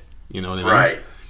And like I do appreciate a lot of the older, you know, like groups. And I remember there was a quote by, I think it was Gene Simmons from Kiss, where he made fun of a couple of musicians where he's like, if you got to sing about it and brag about it, you're not really living that lifestyle. So you can really tell how the fuck do you say this word? Genuinity? Being genuine? Yeah. Or some shit like that. How the fuck do you say that word? Someone's screaming it right now. It's blah, blah, blah. And they were like screaming at the computer to listen to this podcast, you know?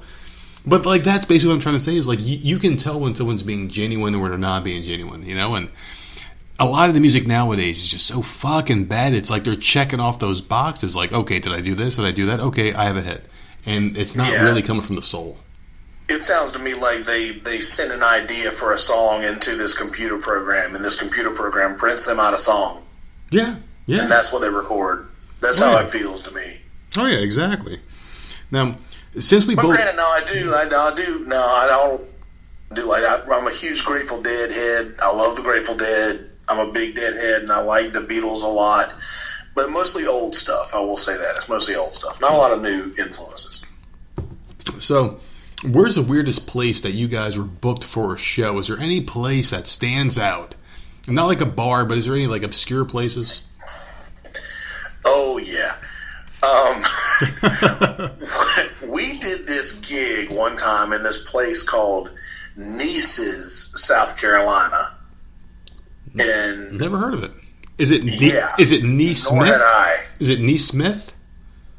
No. It's Neeses or CES. Holy I think it's shit. just like Neeses, like Reese's Cups, but Never heard of Neeses it. with an N. Never heard of it. Go ahead.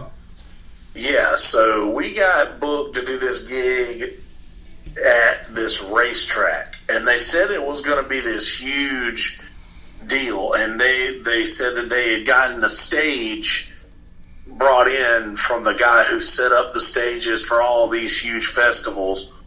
And this dude sent us a picture of the stage, and it was like just so fucking massive. Like it was so big. And we get there, and we see where we're driving up, and we're like, fuck, man, I guess we're here early. we're driving up, and then we see this giant stage set up on, like, I don't know if you're familiar with racetracks, but this would be in between turns 3 and 4 of this racetrack was this giant stage. And we got there, and there was, like, I don't know, maybe 20 or 30 people at this thing, and we were supposed to be playing within an hour, and there was only 20 or 30 people there, and they were like, yeah, we got this stage up here, what's his name? Well, I can't remember the guy's name, but he worked for the company that set stages up and shit. Sure. He was there, and it was a big deal for him to do it. They set this big stage up for us, and we were like, you know, if there's only going to be a few of us, like, we've got a system with us that we could set up, like, right here under this little, you know, picnic area where we are to make it a better gig. And they were like, all right, that's cool. So we ended up setting up our system on the the scales at the racetrack. I don't know if you know, at the racetrack, there's always scales to weigh the cars and make sure that they're, you know, they weigh what they're supposed to, or not cheating or anything. So we set up on the scales where they weigh the cars and played this gig for, like, I don't know, we might have done 4 or 5 songs, and then they used our system to make a bunch of announcements, and then everybody left, and we were done. And, like, it was so far out of the way. Like, it was so fucking far. Oh, and man. Yeah, it was so fucking far. And then, like, it's just one of those things where people think that there's more going on than there actually is. Like, we're not the fucking Allman Brothers, and they set up a stage that literally the Allman Brothers played on. Like, this dude kept talking about the Allman Brothers that night. Like, yeah, they played on that stage right there, you know, a couple weekends ago. And I was like, why the fuck is it out here in the middle of this field? It's obviously set up like this took a lot of effort for somebody to do. We play on it, which made it awkward. And they still paid us. I mean, I would never did that shit again, though. Shit, man, you got paid. That's all that matters, man, you know? And yeah. I remember being booked, and I used to be a wrestler, so I remember being booked at a high school in Bound Brook, New Jersey. And it was like a little shitty venue. It was the first time we got booked, and I was booked against a wrestler named King Kong Bundy. And, yeah. And he really fell. I mean, he fought Hulk Hogan at WrestleMania 3, and then he fought me in a high school gym, so there you go. And I remember showing up to this place thinking I was hot shit, you know? Like, I showed up there, all my friends and my family was there to watch me wrestle. And I showed up there, and I was told I was going to have about 15 minutes with King Kong Bundy. And, of course, I was going to lose because he's the attraction, you know? And I don't care if I win or lose. It's not real fighting. Yeah. And I showed up there, and there was a bunch of people there, you know, and it was like a high school gym, so you got the stands that flip down, you like those uncomfortable metal seats or whatever. And I showed up there, they played my song, and I used to use Dr. Feelgood. I came out, and I was, you know, getting booed by everybody, and King Kong Bundy came out with these massive cheers. And I showed up there, and then we locked up, and he threw me down. We locked up again, he threw me down again, because I'm a really small guy, you know, like I'm really, like I don't have much weight to me, and he was King Kong Bundy, 400 plus pounds. Yeah. And then he finally gets a hold of me. He doesn't throw me down a third time, because, like, everything happens in wrestling in threes. You get hit twice, you duck the third one, and then you mount your comeback. The third time he held on to me, I'm like, wait, what the hell's going on? And we're whispering to each other, and he's like, yeah, you're going down, kid. Take the 3 count. He slams me down, jumps on me, and I take the 3 count. I'm like, wait a second, that was my big moment. And that was it. And my family's like, wait, I thought you said you were going longer. I'm like, yeah, well, he told me this, and you got to respect your elders. So I understand. Yeah. I understand the disappointment. You know what I mean? It sucks, dude. Oh yeah. There was this other gig I did, one band gig I was talking about there, but a solo gig I did one time at this hunting club up by right in the North Carolina line, like right past Little River. Is this by that Mexican place south of the border? No. That's in Dillon. Now that's also right at the state line. But this is up by North Myrtle Beach, like above North Myrtle, like a little river up there. Oh, okay. In that area. Like coastal, it was his coastal area. Okay. But yeah, south of the border though, that's basically where I'm from. I'm from right there in that area. Oh yeah. But yeah, I did this gig at this hunting club, and they had me up on this porch of this house that didn't have electricity.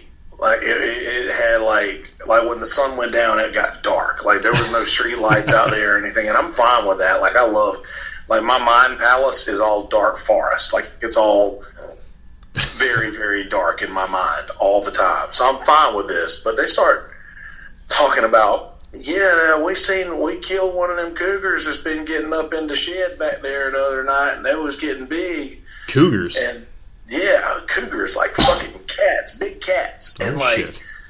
they were pointing back right on the other side of where I am set up to play music here, and they're pointing over there where that giant dark corner that I'm about to be standing in, and they were like, you can come down here by the fire with us if you want to and play your guitar down here. And I was like, well, I really don't want to bring my guitar down next to a fire, and like get smoke all over this fucking beautiful piece of wood that I'd carry with me everywhere I fucking go. So I did that, but they were just, it got fucking dark. And like I said, I didn't mind the dark, but when it got time for me to be done, and I was ready to pack up my shit, I couldn't see to pack up my shit. Like I couldn't see the cables to wrap. Like, and I mean, I'm just, they pulled trucks around and shine headlights on my systems for me to fucking break down, which it was kind of them to do that, but I don't know, man. I was just, and I'm a country guy, but when I was out there, I was totally like a city slicker out there with these guys. Like I was like, showed up with my flip flops and my fucking shorts and all them in like cowboy boots and long sleeve breeches, and I'm like, fuck, man. Now, did every single one of them look the same? Like, were they all inbreds or what? No, they actually seem like the kind of people like I grew up with, good at being around people like that. But dude, they were just a lot of simple people. Like some people would say something, and then everybody would laugh, and then it would be completely silent. They take everything literally. Yeah, well, not necessarily. It would just like the things that they would say would be like, I went out there yesterday and sat for 4 hours and didn't see a damn thing, and everybody would laugh. And then I would be like, that wasn't a joke, nor was it funny. Like, everybody would laugh, and then it would just get quiet again, and somebody else would say something. That was a good joke, wasn't Cletus. Funny. I don't know. It's like, that was a good joke, Cletus. Tell us another one. Yeah, shit. Like, yeah, my grandma used to make a pan of biscuits, and I tell you what, she wouldn't have one left on that pan when I walked in the kitchen. And everybody would laugh, and I'd be like, dude, still not a punchline anywhere near that, but okay. Oh my god, that's fucking amazing. So yeah, dude. It's different, I guess. That's what you gotta live with when you're living in the South, dude, you know? Now, do you hold grudges with people? Because, like, this is something I want to ask you because, like, you have anxiety, just like I do. The kind of guy that I am is, like, if I have a problem with someone, and there's people in my life that I would probably talk to again, but out of pure principle, if I have a disagreement, I will hold a grudge for the rest of my life and never talk to someone, and I will always win these battles. Where if there's like a silent game, where like, hey, I have a problem with, like my brother, for instance, right? I will not talk to him for years, and he will have to reach out to me before I say something back to him. Are you that kind of guy? Like, is your anxiety that bad, or your mental illness per se? Yes, I'm that way with my mom. Spoken, nor will I speak to my mom. Last time I talked to her was 2000 and it's been so long ago that I can't remember. It was in the 2000s, but it's been probably 11. God damn. 2011, 2010, somewhere around there. But yeah, just I I do that. I hold those grudges, and it depends. There's certain things that I'll get pissed off about, and then a few months later I might realize, okay, that was sort of my bad. I was at fault there, and I'll make it a point to go to whoever I had that discrepancy with and let them know, hey, I was wrong in that situation, not you. Just because I want to be on the right side of history. And Yeah, but other than that, like, yeah, for as far as long as I live, like, when I hear the news that my mom is no longer part of the breathing community on this earth, I will probably go out and eat a steak in celebration on that day every day for the rest of my life, just because she did things that cannot be forgiven. Sure, and yeah. And the thing is, like, we're definitely going to get into that, hopefully, if you're okay with that, on a future podcast. Because, like, I do think that, like, the thing we got going on here, I think we could really stretch this thing out for many, many episodes.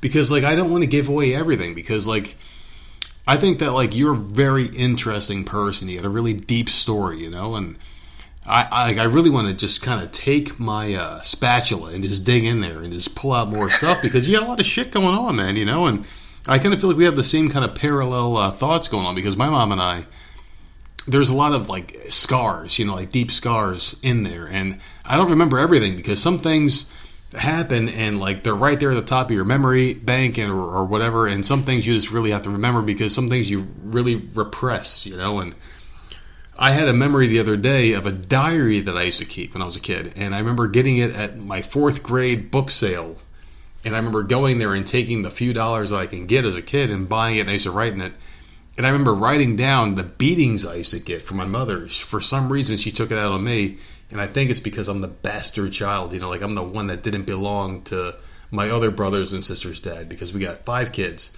I'm the 5th. And the other 4 have one father. I have another father. So I was the oops mistake, when my mom had an affair. So we kind of have that thing going on together, where it's like we kind of feel like we're the one that wasn't, wanted. And I used to get some really bad beatings, man. I remember writing that down in my diary, and it's something that just kind of popped up during this podcast, like a memory. So I definitely want to deep dive into that one of these days. Oh yeah, anytime you want to, man. I'm fine with talking about anything, man. There's nothing that's safe. Well, as far as conversations go. How about we go into something really light for a second, because you do have a Nintendo system in your household. I do have a Nintendo system in my household. I'm looking at it right now. It fucking works. Yep. What games do you still play to this day that you used to play as a child? Corny, but original Mario, man. Like, I can through the original Mario with cheats without anything in 22 minutes. Sure. And that's impressive. I know that's not. I mean, that's not like world record or anything like that. But still, like, I don't know. I've played that a lot. I still like to play Super Mario 3. I really enjoy Battletoads. Wait a second. Battletoads. That game was like the hardest fucking game ever created. Do you still play that? Not so much. I haven't really played Nintendo too, but it definitely, when I was playing it, if I had to guess right now, Mario is in there. The original Super Mario Brothers is in there, but I don't know. I like Battletoads. I like Excite Bike's fun. You get to build your own. You get to build your own little tracks and shit like that. Zelda. I have the Micro Machines game. Where you're racing on top of the pool table or the breakfast table and shit like that. That's awesome. Yeah, I got a lot of really, really neat games. Paperboy. Oh my god, man. I remember when I was at your house, I'm like, hey, can I use your bathroom? And I walked past that and I stopped for a second. I'm like, holy shit, is that a fucking Nintendo and does it work? And you're like, yeah, it does. I'm like, wait, do you have to blow in the cartridge and then, like, shove it to the right of the system and jam it in there real quick to make the games work? Because that was like an old, like a hack, I guess, like a life hack to make your Nintendo work. Do you have Mike Tyson's Punch-Out? No, I have Punch-Out, but I don't have Mike Tyson's Punch-Out. What the fuck happened there, anyway, by the way? It was a contract thing. They released the first bit with Mike Tyson's face on it, but then there was something where Nintendo wasn't, or whoever made the game wasn't paying. They didn't pay Mike Tyson the agreed upon amount, so he said, you can't use my face anymore. Was it like Mr. Dream or some shit was the main guy, or who was it? I can't remember, man. It's been so long since I've turned any of that shit on, but yeah, my brother was a big Punch-Out. He loved Punch-Out. I used to be the guy where my friends would be like, yeah, I never saw the ending. And then they would be like, well, I know someone who could beat the game. And they used to come to my house because I was the only person who could beat Mike Tyson straight up in a fight in that game. We used to put the code in, like that. I forgot what the numbers were. But you put the code in, you fight Mike Tyson immediately. And he would give these little hints, like he would wink his eye. And if you can get past the first round, you wouldn't get knocked out in one punch. So I used to dodge the whole first round, not even throw one punch. And then after the second round, you get to start fucking kicking his ass because he would lose health like crazy. But you got to avoid that punch because it took like 2 or 3 to knock you down. And then I used to beat the game, and I remember putting the controller down after Super Mario would be like, rant, rant, rant, and then announce you the winner, and people would fucking worship the ground I walked on, man. I was like a fucking legend. Anytime you beat Mike Tyson, it was a fucking amazing, dude. Oh, yeah. Now, I do remember that. That was a big deal, is like, a lot of people would go out and try to just start punching right out the gate, but you can't do that. You'd have to hold back and just dodge. Best that you can. You have to play Floyd Mayweather. Oh, fuck him, dude. He's so boring, man. Are you a fight fan by any chance? I'm a Joe Rogan fan, so yes, I guess.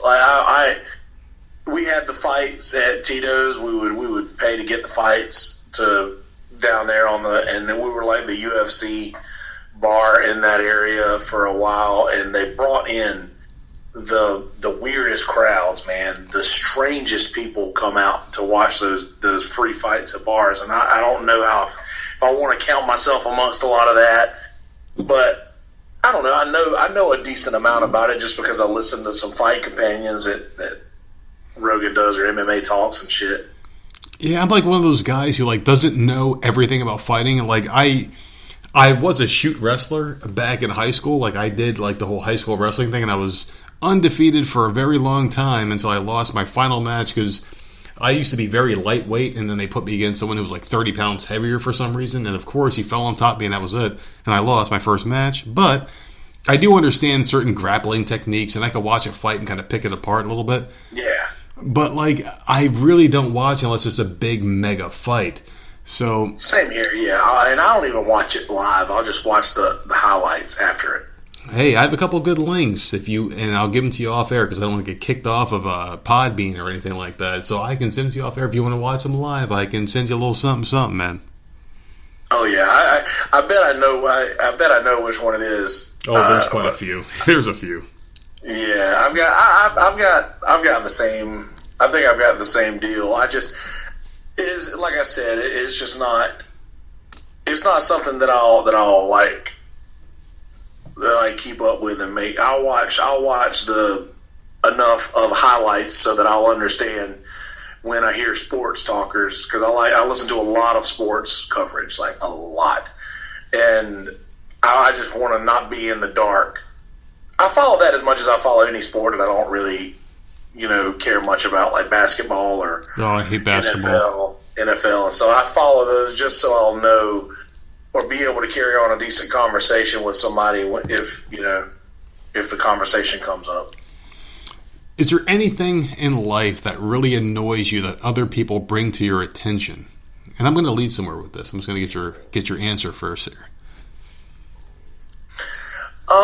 That somebody else brings to my attention, something that somebody else does that I notice that bothers me, or something that somebody else brings up that I didn't notice that bothers me?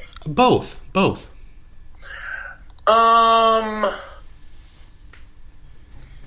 It really bothers me how people drive inconsiderately.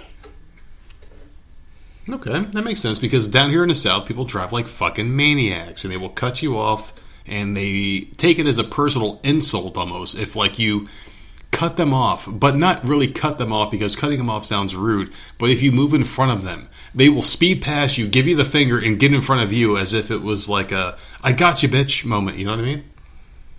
Yeah, I've had that happen recently with a guy, big truck. So big truck, tiny dick, I bet. Exactly. So this dude in his big truck, and I drive a really small car, like a tiny car. You really do. But I don't know. I was driving legally, and I was slowing down to slide into a merge lane or slide into a merge lane, and this dude like drove up behind me with this giant fucking air horn blowing as I was getting into a turning lane when there's an empty lane next to me that could have been utilized. And I was like, man, I'm following the law. I'm not breaking the law here, and you are acting like you're wanting me to break the law so that you can drive like a dickhead. And they think they're so fucking important and flipping me off and shit. And I'm like, fuck you, man. What? You're the one driving like a dumbass. It's funny because I got pulled over a couple weeks ago, maybe like a month or so ago, and it's going towards Georgetown and Pawleys Island, and there's a 45 mile per hour speed limit at this right one there in stretch. Litchfield. Yes, you know exactly where I got pulled over. I sure do. I'm driving, like 48 miles an hour, like right between that sweet spot. And some dude behind me was speeding, and I'm like, this guy's not going to slow down, which he wasn't. And there were cars to the right of me, and there was nowhere to go to the left. It was it was like a 4-laner, I'm like, all right, fuck, I'm screwed. So I had to speed up so I didn't get hit. And I sped up a little bit, and all of a sudden these blue lights showed up behind me, like came out of fucking nowhere. And I'm like, is this guy in fucking cahoots with this cop? Like, is he baiting people to get tickets? And the cop pulls me over, and I'm like, all right, I get my license registration out. And I pull everything out, and I'm like, and he's like, hey, you know how fast you were going? I'm like, yeah, because this guy was fucking going nuts behind me. Why'd you pull him over? And he goes, well, I just noticed you were doing this. And I'm like, is this a canned response? Are you a fucking robot? Of course I didn't use those exact words, but I'm like, yeah. The guys to the right of me were going at least 10 miles per hour faster. I'm just trying to keep up with traffic before I get killed out here. And the guy goes back to his car. He takes all my shit. And he's like, yeah, well, I'm just going to give you a warning this time. And I'm like, all right. And in my head, I'm going, you know what, you dumb fuck. You could have easily picked up everybody else on this road, but you chose me. Like, oh my God, I'm so fucking, thankful that you chose me. I'm the belle of the fucking ball here. You know what I mean? And it's just like everyone down here in the South drives like a fucking maniac, dude. Like, I hate this shit. I don't give a shit. If I see somebody coming up behind me, it's like, I don't care, hit me. Yeah. But then again, like, I have a different outlook on a lot of things because of the lack of family or anybody that close to me that if anything bad happens to me, I'm not really affecting anybody except myself here. So, like, I don't care. If somebody wants to drive up behind me like that and tailgate me and shit, I'm going at my own pace. I'm not going to change my pace because of you. I'm not going to break the law because you're, driving like an idiot behind me. But I just can't stand that when I see people who, like, if there's a car next to them trying to merge into traffic and they're running out of their acceleration lane, yep, and this car is riding in the right lane and doesn't get over to allow this person room to move in. Like, that's another inconsiderate thing that people don't do. Or people who don't use acceleration lanes and they just sit in their lane and they're staring backwards in traffic, not looking at the empty lane in front of them that they can utilize. Yeah, exactly. And the thing about these people down here is, like, they feel like they're in a constant competition. We're not in a competition. You go, I go. It's like, I drive the speed limit now because I just don't want to get pulled over again. And if I'm going 45, just pass me. Don't try to force me to go faster. It's like, you're not Magneto. You're not from the fucking X-Men. Like, you can't force my car out the way if you tailgate me. I'm not going to drive faster. It's just going to piss you off more. I've had people pass me and stick me the finger because I'm going the speed limit. Right. It just doesn't make any fucking sense. Like, dude, like, we're not, in a fucking race, like. And the funny thing is, the people that pass by me, I will meet them at a red light, and I'll smile, like, I'll give a really fake cheesy smile and wave at them, like, hey, we're here together, I was just about to say that. How many times do you get passed by some asshole in traffic and then end up sitting next to them at the next red light, going the speed limit? I've had someone take a picture of my driver's license. Now, there's a place called like Porky's Barbecue or some shit when you just hit that from the Horry to Georgetown County line going into Georgetown or whatever the fuck it is. It's like on the right-hand side when you're going south. And it's like something barbecue. There's like nothing else. Moe's? Yeah. And there's a 45 mile per hour speed limit, and like a block later, it's a 60 mile per hour, and it's like there's like a speed trap there. and I was in the 45-mile-per-hour lane, and someone's speeding up behind me, like trying to force me to go faster. And I visibly rolled down my window and point at the 45-mile-per-hour sign. The person then pulls out their cell phone, and I can see them taking a picture of my driver's license plate or whatever. And I'm sitting there thinking to myself, what the hell's going to happen after they send this to whoever they want to send it to? I was going the speed limit and pointing to the speed limit sign, so I'm in the clear. But I can easily say, Your Honor, this person was using their cell phone while driving. You know? Oh, easily, yeah. So People are idiots, man. Yeah, they're fucking scumbags, dude, you know? And fuck people in general.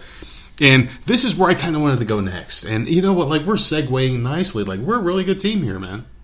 I think it's going well. I think so.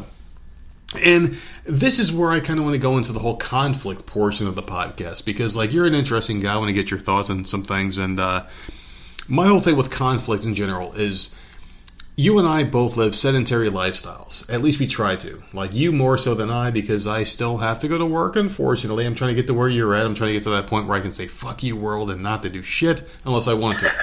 I will get there eventually. I promise. Do you feel like no matter how hard you try to stay away from people and situations, that conflict will find you because it's inevitable? Not anymore. Just because I have gotten to the point to where I don't care anymore. I don't like whether it's conflict or somebody just having a bad day. Because I'm getting to where I'm trying to think. If somebody is coming to me negatively or with any sort of conflict at all, that 9 times out of 10, this has nothing to do with me, and it's a situation that they're dealing with in their own lives. And I try to be mindful of that the best that I can, because I'm naturally, I'm that person that wants to say, oh, fuck you, eat a bag of dicks. Who the fuck are you to come at me like this? That's not my natural response. But like I said, I've been trying to change a few of those things about myself recently in the last few years. So, yeah, I guess I can't, like, I do feel like conflict will always find you. But I feel like, you know, coming to terms with that makes you a lot more lenient when conflict does find you, I think. Do you think it's like the natural balance and order of life itself, where even if you try to live a good life and have good things happen to you, that eventually something bad will happen to balance it out, just to see how you deal with it, like your reactionary response to whatever bad happens, no matter how good you try to live your life? Oh yeah, for sure. No matter how the old adage that I hear my the devil doesn't bother you if you're doing everything wrong. Makes you know, sense. it's like if the devil doesn't bother you unless you're doing everything right. So yeah, if you've got something going on in your life, you know, I guess if you got something going on in your life that's like making you feel like you're going to owe karma some sort of negative later. Like if your life's going well and you're just waiting on things to go bad, I don't know that that's a healthy thought. I have had that thought for most of my life, though. But like I said, over the last couple of years, I've just been trying to put out into the world what I want to get back. And I'm like, if I'm doing the right thing and things are going well, then this is just me being paid for those, or me being paid back for those things that I have done right. You know, I'm being rewarded for those things that I've done well, rather than feeling like, oh, well, I'm going to have to deal with this amount of nonsense and bullshit just because I haven't for a certain amount of time. I think that it just becomes a point to where your perception is in control at that point, to where you're then able to change with something isn't bullshit anymore, or it isn't nonsense. It's just a situation that you're not used to dealing with, and then you can take away all the negative connotations to it, and then just actually deal with it like you would any of the good things in your life. I know that sounds like absolute bullshit, but I really do try to be that person. I'm trying to be that. Well, you're doing a pretty goddamn good job of it, I'll tell you that. I don't know, man. Maybe I am, but there are things to where if somebody is so negative and they come in and they're just like, I'm not going to rest until I get a rise out of somebody, like this is, and you're just having me the person, then I'll to quote one of my favorite movies, I'm your Huckleberry. You know, nice. I don't. Yeah, I'm your. Okay, so you want to play that game because I'm better at you than that game. You know, and that's how I handle most of those situations. Because one, I'm not a small guy, so not many people come up to me negatively. If you get what I mean. Oh yeah. Well, some people just are introduced into your life to introduce that kind of conflict, and I don't choose to have people in my life. They happen to come into it because I have to work for a living, unfortunately. But some people come into there and like I have to deal with them because it's a professional environment and you have to learn how to live with them and shit like that. But they will constantly bring bullshit into your life. And that's something that I'm just like ready to get out of. And I told you this off camera. I just want to pay my mortgage and get the fuck out of it. You know, just choose to do things I want to do in life. And I hope that happens. But one thing that happened to me at work the other day, and I can't wait to get your answer to this question I'm going to ask you. So the other day at work, right, I'm hanging out, and this guy brings up a picture on his cell phone. And he's like, hey, dude, check out this chick, right? She's hot, right? Some girl with blonde hair. I'm like, oh, okay, looks good. She turns around, she's doing like some weird dance in front of like a webcam. Like, you know how like the webcam chicks do, right? Like, do like that weird, awkward dance in front of a camera. They know they're alone, so it's not really, you know, like cool and comfortable for them to do. It's like awkward. And then all of a sudden, like the camera pans lower and lower and lower. Really hot woman, like beautiful girl. Go lower and lower and lower, and guess what happens? Giant dick. Yes. And I'm telling this guy, he's like, she's hot, right? I'm like, yeah, she's really hot. And all of a sudden that happens, and he bursts out laughing. And I'm like, what the fuck? So, have you ever been tricked by a... Oh, yeah. Awkward We've all shit. got asshole friends. Oh, God, yeah.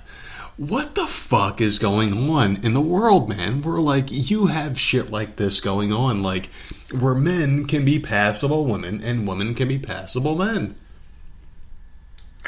I've got this theory that if there is a chick and you see her and it's like, fuck, this chick is just too hot. There's no way a woman is this hot. It's probably a dude. And, like, what happens if we keep going down this fucking dark path where, like, you know, like men are becoming passable women and women passable men without the penis and vagina that, you know, function and give birth to children and shit like that, you know? Are we going to get to a state where, like, the population reverses, where we're overpopulated now? Are we going to become underpopulated? Because no one's fucking each other. Yeah, I mean, I think that's a possibility, but I also don't think that that's a bad thing, and I don't know that it's a dark road either. But what I do think is that if there is somebody not being honest with who they are, or who they were born as, I think, and I don't know if you have a lot of LGBT listeners at all. Or Oh yes, we do. I don't want to offend anyone by what I'm going to say, because in my mind there's nothing wrong. If somebody is wanting to identify as someone as an opposite gender, then by all means I accept you for that, and I have no problem with you wanting to be that. But if it gets to the point to where you're hiding that from me to try to in a way trick me into like whatever it might be, if you're trying to fool me, you know, I don't say trick me into anything. I'm very open and honest with everybody about things in my life. I expect the same from everybody else. So if they're not as open and honest and saying, you know, well, I've not, you know, I'm a woman, but I haven't always been, I feel like needs to be part of the conversation. But then again, I don't know, because I don't deal with a lot of trans people. I have a good bit of gay friends, but I don't have many friends in the trans community. So I just simply don't know. But yeah, I feel like that sort of needs to be the kind of thing that is brought up, at least, or addressed early on. But I think that the problem where most people have with this is if they feel deceived, which is exactly why you react the way you do, because you were deceived by your buddy who knew how the thing ended, but he was just fucking baiting you in to bust your balls or whatever. So he knew the ending, but he deceived you in a way of where, that's where your negativity on this thing comes from. I don't think it has as much to do with the fact that there just so happens to be a really, really nice set of tits attached to this woman who also has a dick bigger than mine. So it's just, I don't know. I think that the deception of the situation is where the negativity comes in. But I feel like if people are open about it and say, hey, this is me, this is who I am, I just want you to know that going forward, then I'll be like, thank you for letting me know that and being honest with me. And now Oh yeah, and I'm very comfortable. Like, I'm very comfortable in my own sexuality. And I just want to share a quick story here where my dad, God rest his soul, he passed away in 2007 due to MS, and he had a heart attack, it sucks, man. But it was one of those things where he passed away.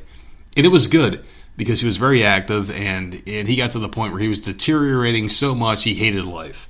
And it was almost a relief to say, at least he's not suffering anymore, Oh, yeah. So I just kind of wanted to share that because, I don't want people to say, oh, that's sad, because it was a good thing when he passed away, because he wasn't suffering anymore, and you don't want people to suffer. But anyway, he used to be a manager of this place called Elliot's Lodge in Dunella, New Jersey, where it was like a housing place for gentlemen. Basically, ex-cons who would get out of jail would have a really cheap place to live. And right down the street, there was a strip club called Delilah's Den. Shout out to Delilah's Den in New Jersey. And there was a tenant that lived there who used to pay their rent. And my dad was the manager, and I used to spend the weekends at his house.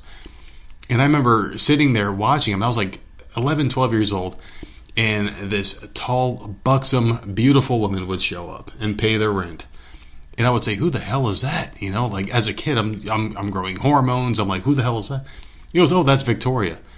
I'm like, oh, wow, she's hot, And over the years, I'd come over more and more, and she would still be there. And then one day, Victoria left.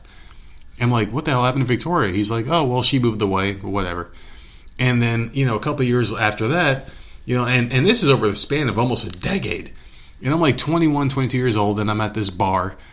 And I'm sitting there with my friends, and all of a sudden, I see Victoria come up on the stage. I'm like, holy shit, that's Victoria. I remember her. I know this person. She knows me. I was a kid, And she's doing her dance. And then after the show, I go up to her. I'm like, hey, Victoria, remember me? My dad, and, I'm not going to say his name on air, but so-and-so.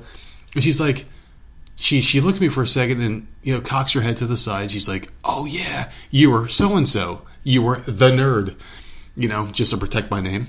Yeah. And she goes, oh, yeah, your dad was so-and-so. And then, she's like, meet me after the show, and we're talking. And she pulls me over to a table, and we're talking about my dad and, the times at the place and me as a kid and the shows I used to watch. For some reason, she remembered more than I did.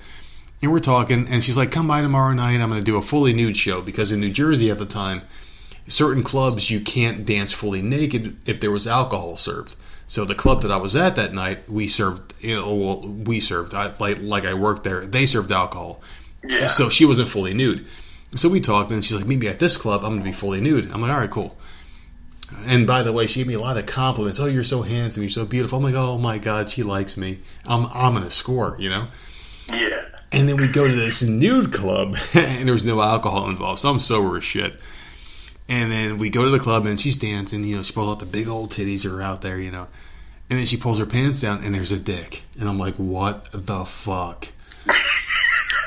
I'm like, oh, my God. My entire decade of life just got slapped across the face. And I'm like, big old dick press. Yeah, man. I'm like, what the fuck happened? And my whole world got turned upside down. And I remember going to the bathroom afterwards, and I'm like, what the fuck is happening? And I remember putting my hands on a public toilet, and I'm a germaphobe. And I dry heaved, and I'm puking, and I'm like, I haven't even drank tonight, and I feel like I'm sick. So yeah, man, like they can really fool you, dude. And that's basically the gist of this long ass story I told.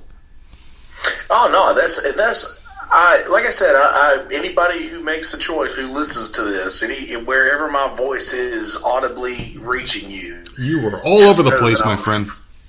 I'm fine. I'm fine with whatever life you decide to lead. But I like I said, if I feel deceived in a situation, then I would weigh that the same way that I would any other lie, that I've been told. Yeah. And I don't, like I said, I don't mean anything negative by that. That's just how I am. And I'm comfortable enough with my masculinity to do whatever or say whatever I want about anything, to say that I don't care to hook up with girls. You know what I mean? Like, I'm comfortable enough to say that sort of thing, and I don't care to hook up with anybody because it's just not my thing.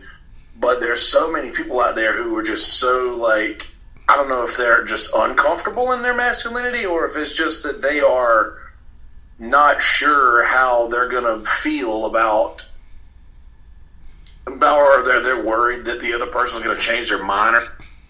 I don't know. I don't worry about that because I know what my future holds, and I know that it's not. This bed's only big enough for one set of balls.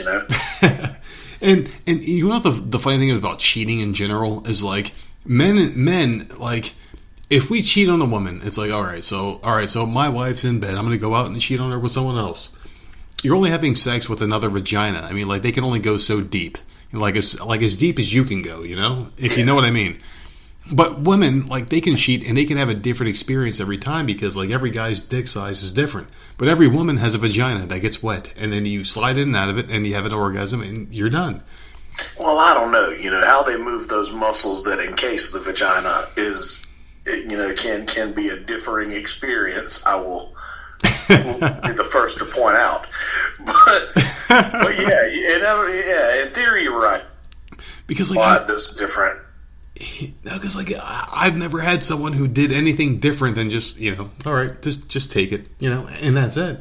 But, like, the way that I see it is, like, men cheat on their girls all the time, and it's like, it's always the same thing. You climax and you're done. So why even cheat? Why put yourself through that bullshit, Oh, yeah, and I've cheated before, and I felt like absolute dog shit when I did it. So, I mean, I knew that I would never want to do anything like that again. But I also knew that I would probably just be better to stay single until I realized that I was maybe mature enough to stay faithful in that relationship. Are you telling me you had post-nut syndrome where, like, you're watching internet porn and all of a sudden you, like, look at, like, a midget and you're like, oh, she's kind of hot.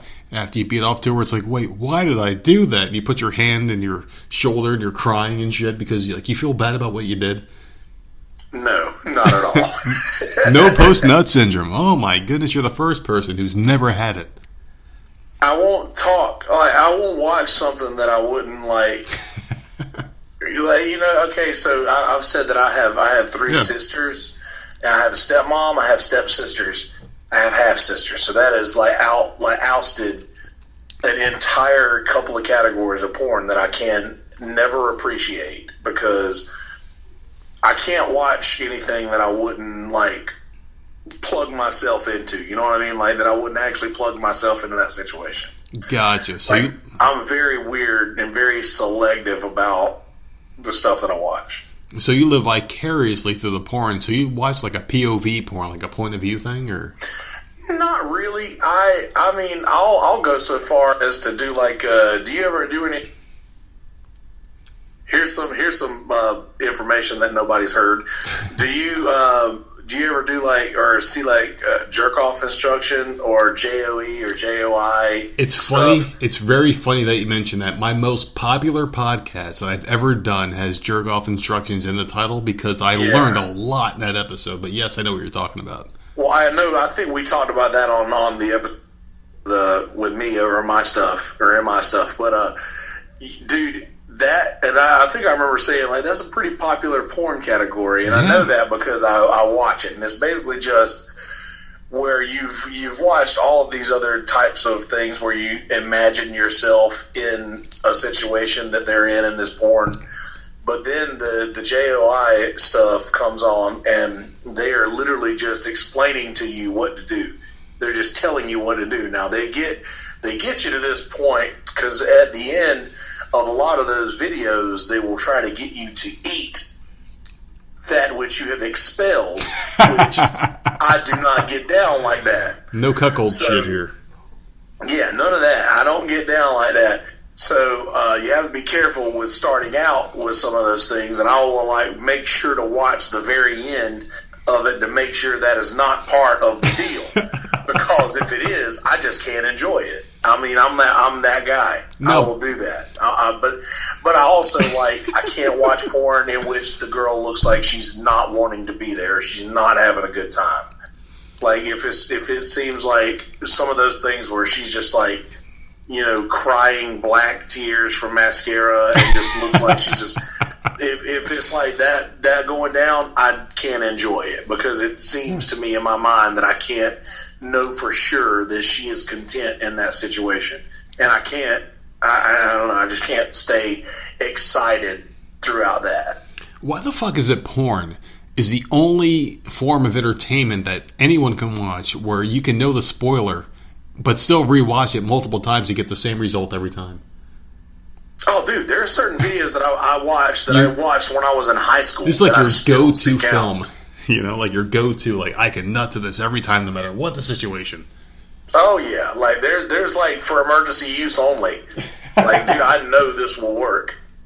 And the funny thing is, you mentioned jerk-off instructions, and the guest that I have on tomorrow, I'm going to be recording with her tomorrow at 3 o'clock Eastern Time, is an expert at the fetish stuff and the jerk-off instructions. I don't want to say her name on air now. I will tell you off air once we finish wrapping here because I don't want to jinx things anymore, even though it's confirmed. I don't want to, jinx it, because I hate doing that because now we're in the early stages of the podcast where we're interviewing people all the time. And we've had a couple people bail out, dumb people, like comedians and shit like that. But this is a big one, man, and I'm very excited about it. And I don't want to jinx it, but yeah. She is into fetish stuff, so cuckolding and all this other crazy shit. I cannot wait to deep dive into her head. Why that do stuff people? Bothers me, man. It's so weird, man. Because why the fuck would? And I know it's fake because porn is fantasy, but in real life there are people that do this. Why would you want to film someone have sex with your wife, bust a nut inside of her, and then you eat it out of her? What that is so bad. What is there to gain? Like that. What is there to gain from this shit? I can't get down like that. And I actually had a friend who was into that, who was into filming other dudes fuck his girl. But why? And I don't know. I asked him one time, I was like, what's the deal with this? And he told me that, after you've done everything there is to do, you have to switch it up somehow. And I was like, dude, I guess I get it, but fuck, man, that is just maybe I'm a jealous man, maybe whatever. I don't know. The thought I can't even watch porn in which anybody in the porn, if it says cheating wife fucks pool boy or whatever have you, I can't watch that because it is just morally I can't. I don't know. I can't abide that. Yeah. Well, I mean, there's certain lines that you don't cross, and if I watch, that pool boy porn, if I have a pool in my backyard, I'm never going to invite someone to clean it because I have that porn in the back of my mind, and yeah. The whole thing is, it's I would never cheat because I understand, logically, my brain has a left and a right side, obviously, and each side works very differently. My brain is hyperactive. It just goes fucking nuts. But I do have a rational side where I'm you know what? I could probably cheat, but I won't because I know after I have this orgasm, I'm going to have regret. The juice is not worth the squeeze. Yeah, so it's I'm going to be with the same person until the day I die because I'll get the same result whether I'm with her or with someone else. And I'm happy with her, And I just don't understand why people have to have these weird fucking fetishes and shit in their lives. Just try to experiment with the person that you're with and do the normal shit. Why introduce weird shit, And I just don't understand. And I was watching, as a matter of fact, yesterday on Netflix, last night, I was watching the R. Kelly thing. and it's on Netflix. It's called The Truth Behind R. Kelly, or no, it's called Surviving R. Kelly. And he's the my mind's telling me no guy, you know. And apparently, he would have sex with underage girls, and he was a multi-millionaire with a lot of hits under his belt. What drives a person with all that money? And Jeffrey Epstein was a billionaire, and he had like an island with little boys, and Bill Clinton supposedly went there, and all these other, you know, high rollers, high ballers. Oh, I know all about the Pizzagate. Yeah, but the pizza shop with the pedos and shit. What drives someone who has everything in the world to go for things that they shouldn't go for, like little kids? What the fuck is that, dude? Man, I wish I had an answer, but I'm glad that I don't, to be honest. I don't know, man. Maybe it goes back to something that happened to them when they were, or do you get bored? You know, like, do you get bored after a while? Maybe that's part of the thing. Maybe it's like more of a challenge, or it's if you feel like I think that maybe the sort of people who are attracted to the kind of thing that you shouldn't do, like maybe things on the illegal side of life, or doing things that you might can get in trouble for. I think those sort of people are the ones that are more apt to fall into that kind of a, you know, a situation where you like things that you totally shouldn't like. It's because you're chasing that dragon that you had the first time, where it's like, oh shit, we shouldn't be doing this, but now we are. And I'm not making excuses for them at all, because there's no excuse for what any of them have done. Epstein's Island, or any of the, or R. Kelly, or any of those guys, but. Well, that's one thing you never have to do on this show, is preface anything. Just say what you got to say, man, because people that listen to the show understand that we don't say exactly what we mean per se. We're just trying to put ourselves into the, you know, the minds of the people that are doing what they do. Fuck, man, I don't know, man. Maybe R. Kelly, maybe one of the first times that R. Kelly had a sexual experience, instead of doing shit the way you should, he was at, you know, teens, and he pissed on a girl because maybe he thought that's the way it was supposed to be, and that's just sort of his thing now. I mean, I'm not gonna lie, I got into something like that with a girl I was dating for a long time, and you know, I'm not saying that not saying that's a bad thing. We were both of age. Oh yeah. You know, so there's a big difference between me and R. Kelly, but I mean, I can understand liking weird shit. I mean, even Chuck Berry liked to piss on hookers and stuff like that. There's a couple videos online of Chuck Berry pissing on girls. You see those? Dude, and him saying you give it a kiss, talk about his asshole, he'll throw his legs up in the air and be like, ask her to kiss his asshole, and then she gets close and he farts in her face. Oh yeah, he got off on that shit, man, and he was in back. Oh yeah, dude. Now fucking A, man. Oh my God, you just brought back some crazy memories there. He's like, I can't kiss you, baby. Your face smell like piss. Oh my fuck! Now, do you remember the first time you ever had an orgasm? Yes, I do. Me too, man. I was watching the Denver Broncos Washington Redskins game back. Wait a minute now. Yeah, I know. And it sounds weird, but I was like 13 years old. I was watching a football game, and we were watching as a family, you know, and everyone fell asleep earlier than me. And my brother used to have a stash of porn magazines. We used to have to share a bedroom, and we had bunk beds in there, you know. And I remember going into the room, and for some reason, I was like, "All right, let me, play some Zelda or whatever." It was like Nintendo, whatever the fuck game it was. And I turned on the TV, and for some reason, the system wasn't working. I was trying to blow on the console, and I was trying to put the game in there, and it wasn't working. But the light shone under his bed, and I saw like a booklet. I'm like, what the hell is this book? And I reached under his bed and I pulled the booklet out, and it was a porn magazine. I'm like, holy shit, what's this? And it was like some huge titty white chick. It was like some like Boobzilla magazine or whatever the fuck. I'm like, oh my God, this is awesome. Instant hard on, you know, because like when you're a kid, you get instant hard ons. Dude, isn't it crazy how fast you know what to do? Oh God, yeah. And I'm like, wait a second. I started rubbing myself. I'm like, holy crap, this is awesome. And I took the magazine. I'm like, wait, he can't see me doing this. So I turned the TV off. And I had a flashlight, because I used to like love flashlights as a kid for some reason, to spy on people and shit. I crawled into my bunk bed, and I used to have the top bunk, and I had the magazine, I had the flashlight. I'm like, oh, cool, this is great. And I'm flipping through the pages, I'm touching myself, and all of a sudden, out of nowhere, everything stopped. Like, time froze. And I'm like, what the fuck is happening? And everything turned black and white, and my throat turned dry, and I'm like, what the fuck? And it was like, what the fuck? Everything just went in slow motion. And before I knew it, I was making a mess of myself. And I'm like, what the fuck just happened? And time turned normal again. I'm like, what the fuck? That was great. And ever since then, 20-something odd years later, I'm still doing it. And it was fucking incredible, dude.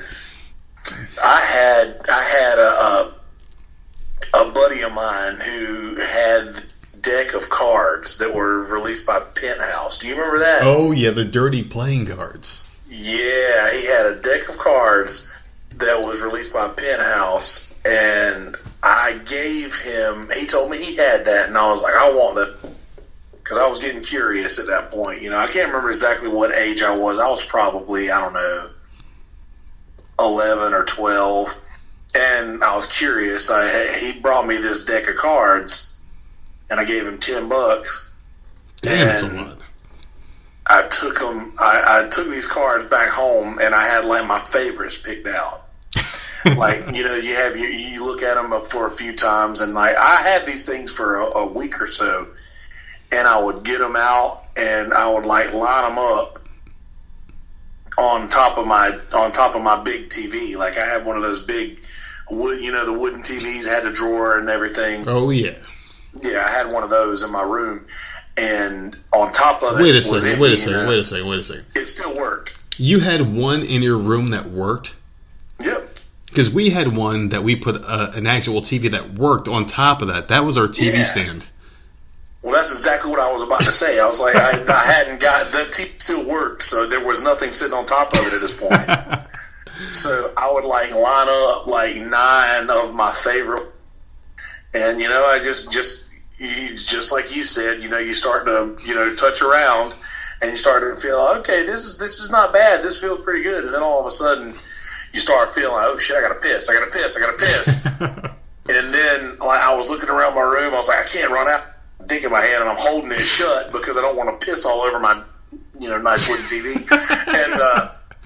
And I grab a trash can, like a little, and I remember it was like this little hard plastic blue trash can, and like I aimed my junk in it and let go, and I just saw this like, okay, that's not pee. I just saw it come out, and it just like caked up in the corner of the trash can, and I was like, wow, that's not pee. But then I was like, okay, but that was pretty awesome. But the first time that I had an orgasm, though, I held it for like a really long, like longer than I should have, you know, so I like didn't get that experience of the very first, like, holy shit, until like the next time, because I was like, I knew how to do it then. So the next time I did it, I went out to a junkyard. Junkyard? So my granddad had this junkyard that was behind my dad and stepmom and sister's house. So I lived with my grandparents, by the way. Like I lived with my dad and my sisters and my stepmom for like a year. But I was always my granddad and my granny were like the ones that kept me when I was really little. So I always wanted to be there. So I lived with them. But behind my dad's house there was this junkyard.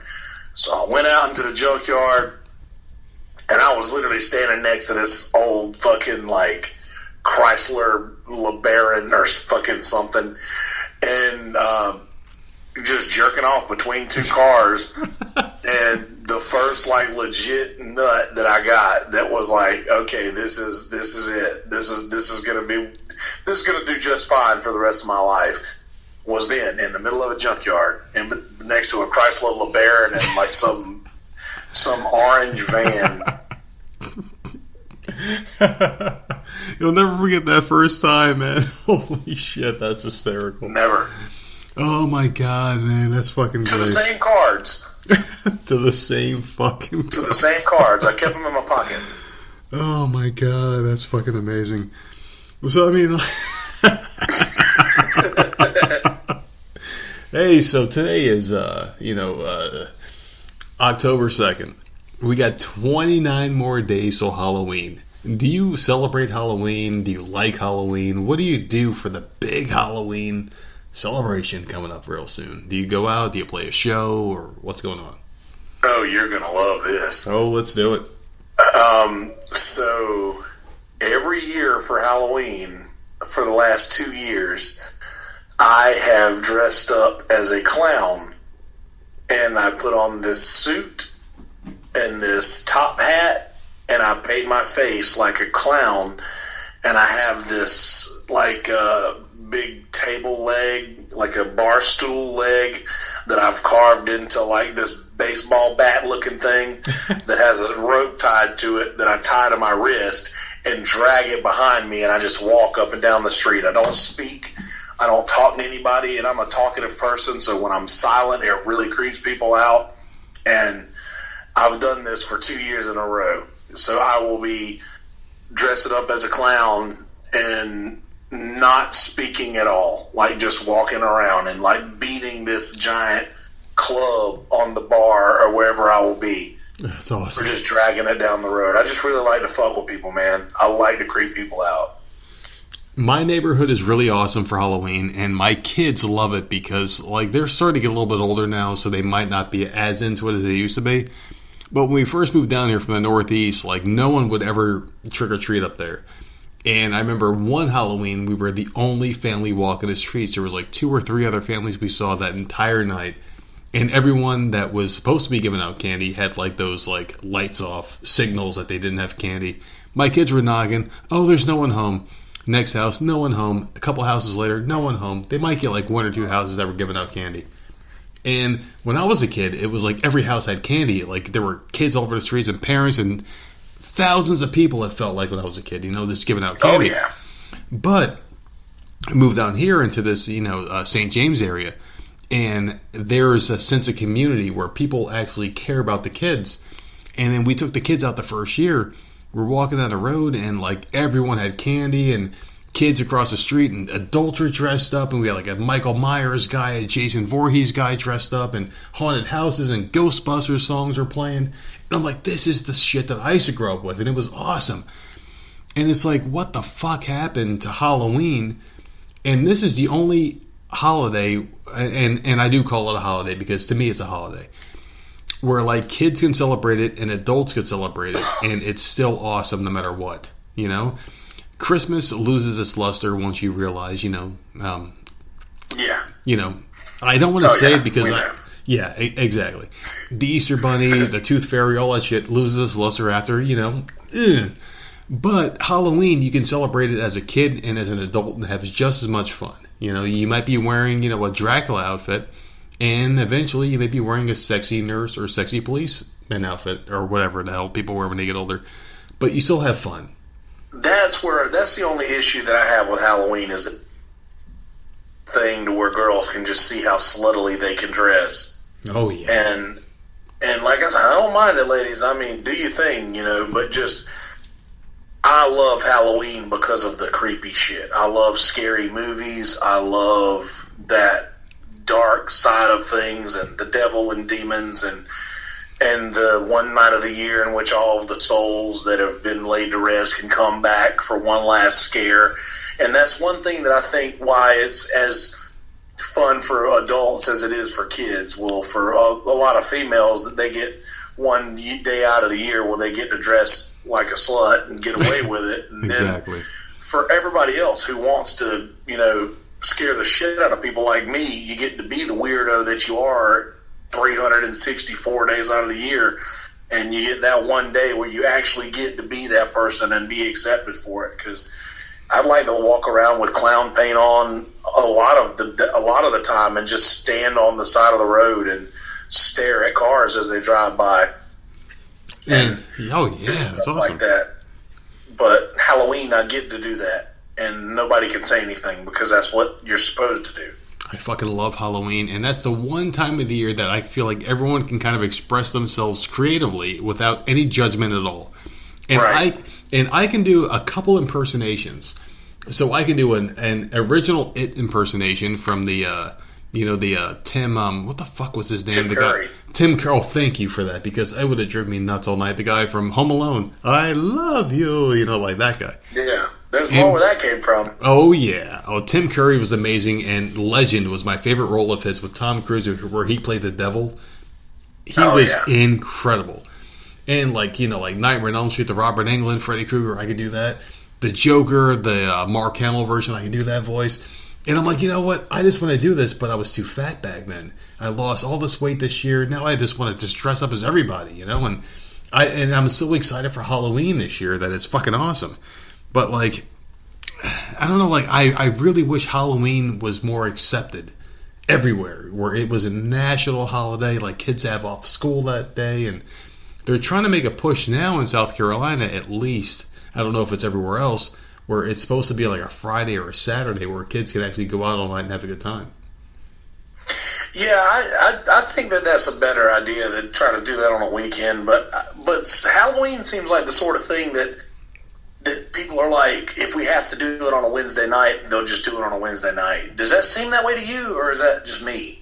It does, and it also feels forced, where it just doesn't seem like it's taken fully advantage of, because you have Thanksgiving where it's like the last Thursday, and you can plan for it, like your job will be closed for those days.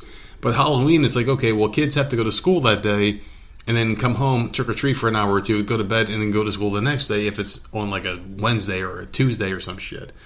And in my opinion, it should be the last Friday of every October so kids can go out and enjoy it, because let's face it, man, life is short as shit.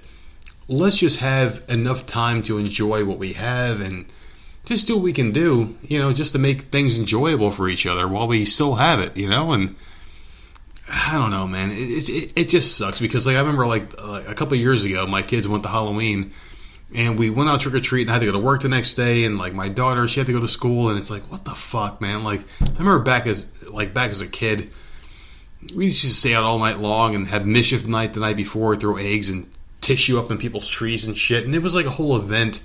Nowadays, it just seems like a chore. People are doing it because they're told they're supposed to do shit like this, and it just doesn't feel like a thing anymore, like a big event. Oh yeah, and I agree with that. And I grew up in a heavily Christian home, and I went to a Christian school as well. So, we did this thing called the Hallelujah Carnival.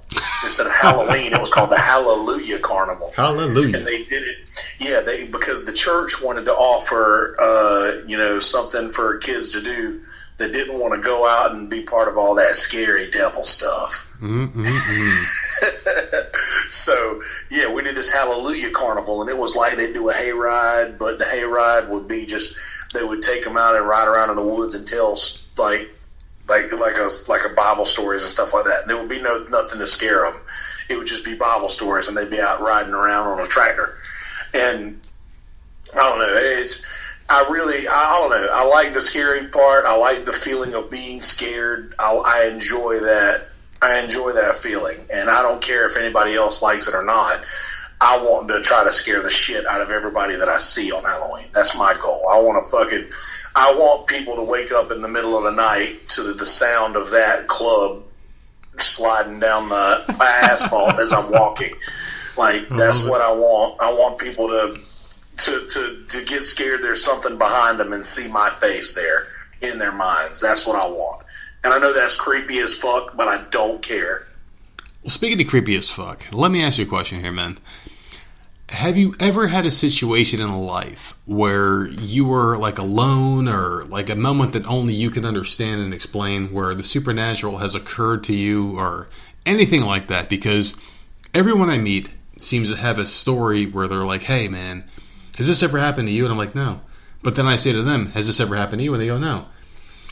Supernatural as far as a person coming back from the dead, or a situation where you turn your back, you see something that really isn't there, or anything like that. Do you believe in ghosts, spirits, spectral, whatever? Do you believe in any of that shit, or have you ever had an experience with it? I absolutely believe in it. And I have to be careful how I answer this as to not sound like a legitimate crazy person. Oh, no. Be crazy, please. But, yeah, I am very susceptible to those things. Stuff like that finds me. It's like, I remember when I was a kid, there was this, I got out of bed one day and I looked down and there was this hand that was laying on the floor beside the bed. Like, just felt like it looked like it was coming from under the bed, but it was just it was sitting there. It was a hand. And it was like, you know what? The fingers looked like a hot dog that was on the grill for too long. Shit. Like burnt, the fingers like burnt and wrinkly, yeah. Like burnt, ripply hands. Yeah. And I remember I reached down to touch it, and I touched it, and it didn't move or anything. And I just remember going to get somebody. I think I went and got my granddad and brought him back to show him where it was, and it was gone when I got back. So I remember seeing that when I was a kid, and just being young, I've written it off as almost maybe something that I dreamt. But then again, maybe not. Maybe that really was something that I saw, and maybe that was something that I touched, and like, I don't know, maybe that was a real deal. And I remember that happening, and I also I could like see things about people that they didn't know. Like, if something is following somebody, like if somebody has this thing inside of them that can't be explained, like if they have like these anger issues or something like that, like I can see something like that in somebody before other people can. Like, I'll notice things about people. Shit. That, yeah, and I know this is, like I said, I should have not even went down. Oh, no. Now I feel Please like go down this everything that I path. say is going to sound like bullshit, because this is a very crazy thing. No, because I got something even worse after this. Well, good. Because I see things that follow people around. I call them demons, monsters, whatever you want to call them. But I see things like that that have a hold of people and have control of people. And you have to be careful with like how you tell people that they have that thing that follows them around, because you'll creep them out, but two, you don't want to make them feel like they're a crazy person too, because they might have noticed something like that they just didn't know how to put a finger on what it was. So, are you ready for my crazy shit? Go for it. All right, so when I was a kid, I remember hanging out in and I told you, like, my brother and I used to have a bunk bed. And when I was sleeping on the bottom bunk one night when he was at his girlfriend's house, because like there's like a 10-year age gap between my youngest sibling and myself, for some reason I felt like sleeping in his bed that night, right? So I was sleeping in his bed, and I was just laying there, and for some reason I felt like a tickling sensation on my spine. And I jumped up out of bed, like, what the fuck was that? And I turned over, and there was no one there. And like, what the fuck was that? And like, I felt like it was a very strong sensation of like fingers tickling my back. And there was no one else in the room. I jumped up, I was wide awake, and there was no one there. And I was about 9 or 10 years older. I don't remember how old I was, because I can't even fake a number because it happened so long ago. And I'm 37. It was a long time ago. And it happened a couple of times over the years. And just as recently as like a couple of months ago, where I felt the same tickling sensation in my back in the same spot. And I jumped up out of bed the same way, and I'm like, wait a second, I'm old as fuck. Why is this still happening to me? And it makes you wonder, because I do like movies. I watch a lot of horror movies. And there's one that sticks out in particular, Insidious. Where, dude. Yeah. And you know, do you know where I'm going with this here? Yes, I do, and I'm with you. I will gladly just like kind of wrap this up real quick, because this is like a really long story I could tell. But anyway, like, I felt the same tickling sensation I felt as a kid. And I watched that movie Insidious, and it all kind of makes sense to me now, where something attaches themselves to you at a young age and follows you through age. And maybe something attached themselves to me when I was younger and kind of reminds me that they're still there by tickling me in the same spot. You know, like, is that like a mind fuck, or am I going somewhere, or is it just like my own paranoia fucking with me or what? Not at all. I feel the same exact way, same exact movie. Just like you bring something, like, yeah, you bring something with you. Like it's almost like from childhood, this thing attaches itself to you, and it just stays there, and it's dormant for most of your life, but it's definitely still there. And it was funny you mentioned the tickling on your back thing. Like, I remembered there was a time when I felt like something lashed itself onto my back within like the last few years, and latched itself onto my back, and I had a dream, and it was one of those dreams, feel this thing happen, but then you wake up immediately and you sit up and you're like, did that really just happen? Yeah. Because I'm one of those people who feel like dreams are not exactly what people think they are. Oh, I'm the same way. Because if you think about it, if you ever have a dream and it has somebody else in that dream, and it's not a dream where it's just you, that other person that you have in your dream, within the dream, will react how they normally would react. Not how you think they would or how you would want them to, but they react independently of, and sometimes they can say things or, bring up things in conversation that you would have no way of knowing. They would just say these things that you would have no way of knowing. So I feel like when we go into these dreams, we actually don't dream at all. We've just slipped into an alternate universe that we are also living in. And sometimes you can see glimpses of those other universes within your own. And I know we've gone past the realm of crazy now, so. Oh, no. That makes sense. And I'm going to tell you why it makes sense to me. Is because I speak multiple languages now. Like I can speak Spanish and English. Yeah. So I've had dreams where people that have no idea how to speak Spanish speaks perfect Spanish to me because like my mind works different ways. So I'll be having a dream where someone will speak Spanish and I'll speak Spanish back to them. And then the next day, I've had one weird experience that doesn't make any fucking sense. It's completely illogical. Where I remember going to work and this woman said to me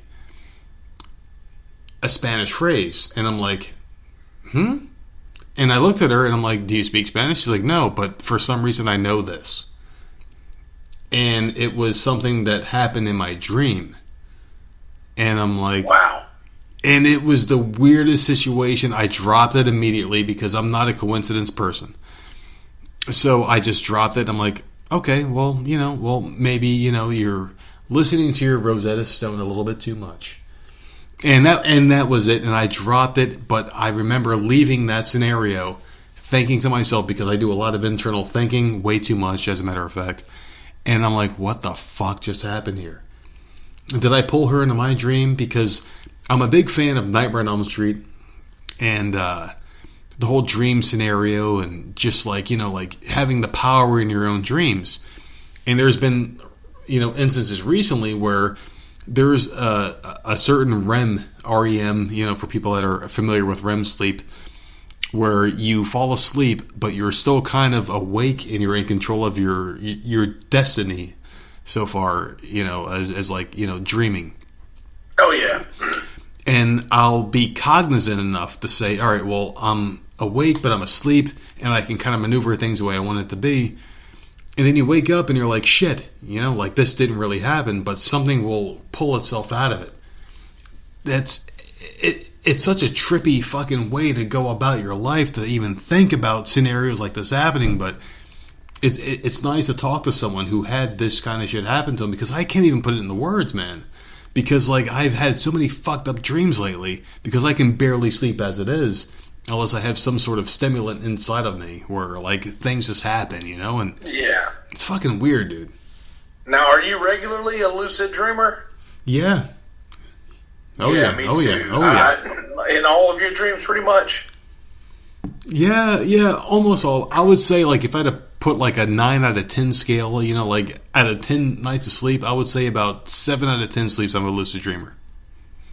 Okay, see now I don't remember a lot of my dreams, but unless I go back to sleep a lot. And when I go back to sleep consistently, like if I usually it's 2 times. I'll wake up and piss twice. Usually on my second piss, I get out of bed. So if I make myself go back to bed after that second piss, I'll usually remember my dreams better. Okay. But I am a lucid guy. I've never been one to have those dreams where, like, I've heard people describe dreams to me where they're like, yeah, and I was just up in a corner looking down at myself do all of these things. And I've never dreamed like that. I've always been in complete control in every one of my dreams. Like, I've always been in control.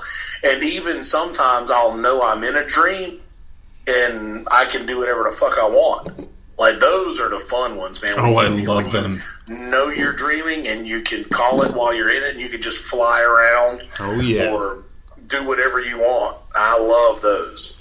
Now, when I describe those dreams to people, they're like, they don't get that a lot. Now, what do you think death is like? Because in my opinion, and like my thoughts of death, is like you die and it's basically like you falling asleep. And that's it. You're done. Some people have told me that they've seen death because I've talked to people, because I work in a retail environment. I've talked to people that say that they died and they've seen nothing. And I've talked to people that say they've seen something. And the reason that I think people see something is because, you know, like that middle vein in your head, they call it the third eye, that releases the DMT. That's your hallucinogenic drug, you know, like I can't wait to ever try that if it ever, you know, passes its way into my lap. The stuff that gives you that third eye where you see things that aren't supposed to be seen, I think that's what happens, you know? Like, have you had, like, your own theory about, like, what happens when you die? Because in my opinion, when you die, it's like you fall asleep and that's it. You're done. That's it. Yeah, I believe that you... Now, I have a out there theory that you could, when you die, you just wake up in another part of your life. You just wake up in like a part of your life that you wanted to do over, maybe. I like that. Or like you pass away at the end and you just go back to some point in the middle. Like if you make a mental note of on it, like unknowingly you make a mental note of like, this is something I wish I could get back and do again. Are you a Buddhist by any chance? Because that sounds almost like Buddhism, where like you have to kind of repeat the same thing over and over again until you get it right. I mean, I'm a Christian, but I definitely have some Buddhist like beliefs. Like I'm not a Christian in the sense that most people think of Christians. I've read the Bible and I believe in the Bible, but I've also read the Bible, so I understand how to understand it. I know that's a really weird explanation, but the Bible teaches people how to understand it if you read it the whole way through, and I've done that. Me too. So just it's sort of like Jesus is supposedly the key to the Bible. So if Jesus is the key to the Bible and Jesus speaks mostly in parables, then why am I not to accept most of the Bible as a parable? And too many people accept it as fact. And I feel like the Bible, if it's looked at more as a nonfiction or as a piece of fiction, that is to help you live a better life, that it will be more easily acceptable than to actually think that these men who wrote all of these stories are actually telling you the verbatim truth.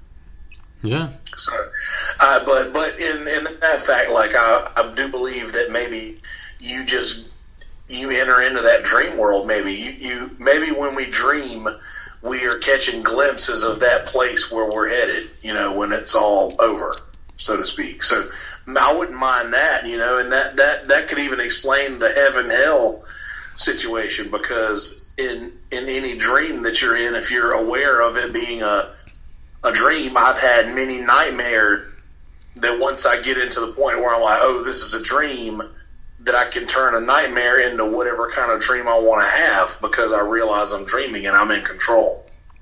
And I think that that's what the afterlife will be a lot like, is just you're inside, you're in your head, and whoever you've accumulated in your head throughout the course of your life, whoever your subconscious has saved for you, is going to be there, and that will be what some people will consider heaven or hell.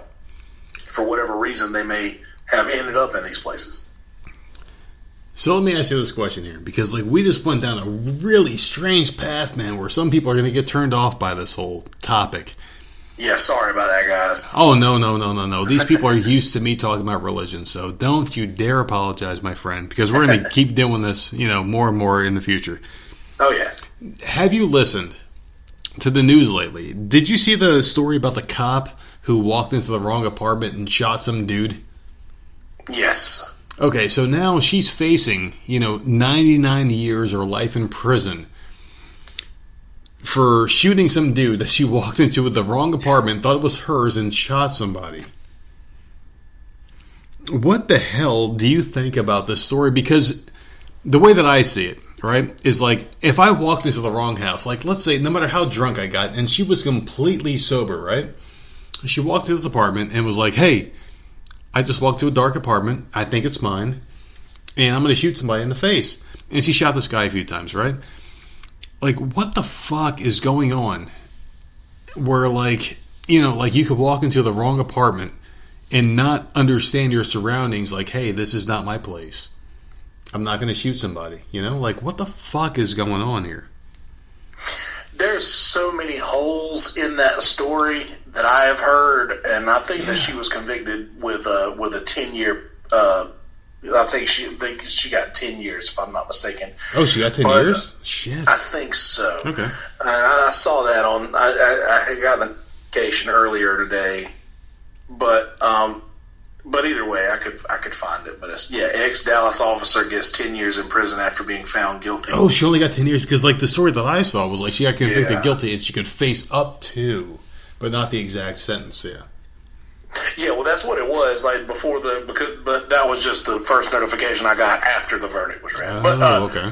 But yeah, so I've heard in this situation that one thing that people who live in those apartments have said is that it is very hard to get these doors open once they are closed, and like there are these doors that like dorm room doors that just shut immediately. Like it's impossible to have them open. Yes, sir. So the first part of the story was that she walked into the house and saw that the door was open, so she was worried. So that's the first thing that people say is that there's no way that this door could have been opened because of how these doors are made. And also there was a story, and I don't know the accuracy of it, that her and this guy had a relationship before this. Ooh. And that so that she would have known that she was not in her own apartment, and two, no matter how, and I'm sure that you work in regular jobs, you've probably been completely exhausted coming home before. And I live in a place where all the doors to walk into my apartment look just like mine with a different letter on it. So sure. But I have come home wasted, hammered, fucking exhausted, been like nodding off on the drive home before, and have never walked into the wrong house. And two, when you walk into your house and you notice someone there, surely you have to notice that this is not your fucking house. Yeah. Like there's not only is there somebody else there who's normally not in your house, but what are the odds of this apartment having the exact same things, the exact same place Thank you. that she has in her apartment? Thank you. So, like, there is no way that this thing went down the way that she is saying that it went down. Because if I walked in someone's house with the same layout as mine, I would definitely like look around at the surroundings and be like, "Hey, look, my dog's crates aren't there. The beach painting on the wall isn't there." Like I would see. This dude broke into my house and took all of my shit and brought all of his shit in here. How does this work? Exactly, man. And the whole thing is just fucking weird, man. Like it just doesn't make sense. It doesn't match up. Yeah, it doesn't add up for me either. Not at all, man. And the whole fucking thing is like, when you look at stories like this in the media, and like there's a bunch of other things too. Like, did you see the one about the girl who got her braids cut off, and it was at the same school where Mike Pence's wife teaches art class like once a month. Did you see that one? The student got her braids cut off by the teacher? No, like not by the teacher, but the student supposedly got her hair cut off by other students. And she was a black girl, got her hair cut off, and she had braids apparently by 3 white students. And Mike Pence's wife apparently teaches art class 3 times a month or whatever the fuck it was at that school. And of course, the media latched on to Mike Pence's wife teaches art class here, you know. And apparently, the girl who got her hair cut off, she got her hair cut off, and she waited a couple of days. And what happened was like the mom was like, "Hey, why is your hair short?" And the daughter didn't say anything for a couple of days. And then she's like, "Oh, wait, well, I got cornered by some white kids, and they cut my hair off, and they threatened me, and blah blah blah blah blah." And then there was a whole rampage against the school, and it turned out the girl was lying. So, shit. Yeah, so it's like, why the fuck are we going down this path where people lie about shit, and like, why do we have to get sympathy for everything? Like, what happened to life before, you know? Yeah, and see, that's a sort of thing where I feel like there needs to be penalty for lies like that. Like, for instance, and this is once again not to be insensitive to anyone who's had anything bad happen to them out there, but for the same situation of women who lie about being raped and ruin a young man's, and not bringing anything in particular up on this. I'm just saying that I know that this is a thing that can happen now. Is if a woman lies about maybe something that went down, and just because maybe she changed her mind about something that she did, and can potentially end someone's life. This happened to a friend of mine, Aziz Ansari, who's everybody knows Aziz Ansari. Oh, hell yeah. He's from my hometown, and I heard the story of what happened to him, and it was just that situation. It was that a girl went home with him, and after, you know, they were doing things that, you know, you do after you go home with somebody. Seems like she changed her mind in the middle of the situation, and just like a gentleman should do, he said, "I'm sorry, maybe I misread everything. Forgive me, let me get you an Uber back to your place," or whatever. You know, this is just, what else can you do? Yeah. And I'm of the, like, there's just people that if they want to lie about these things just to get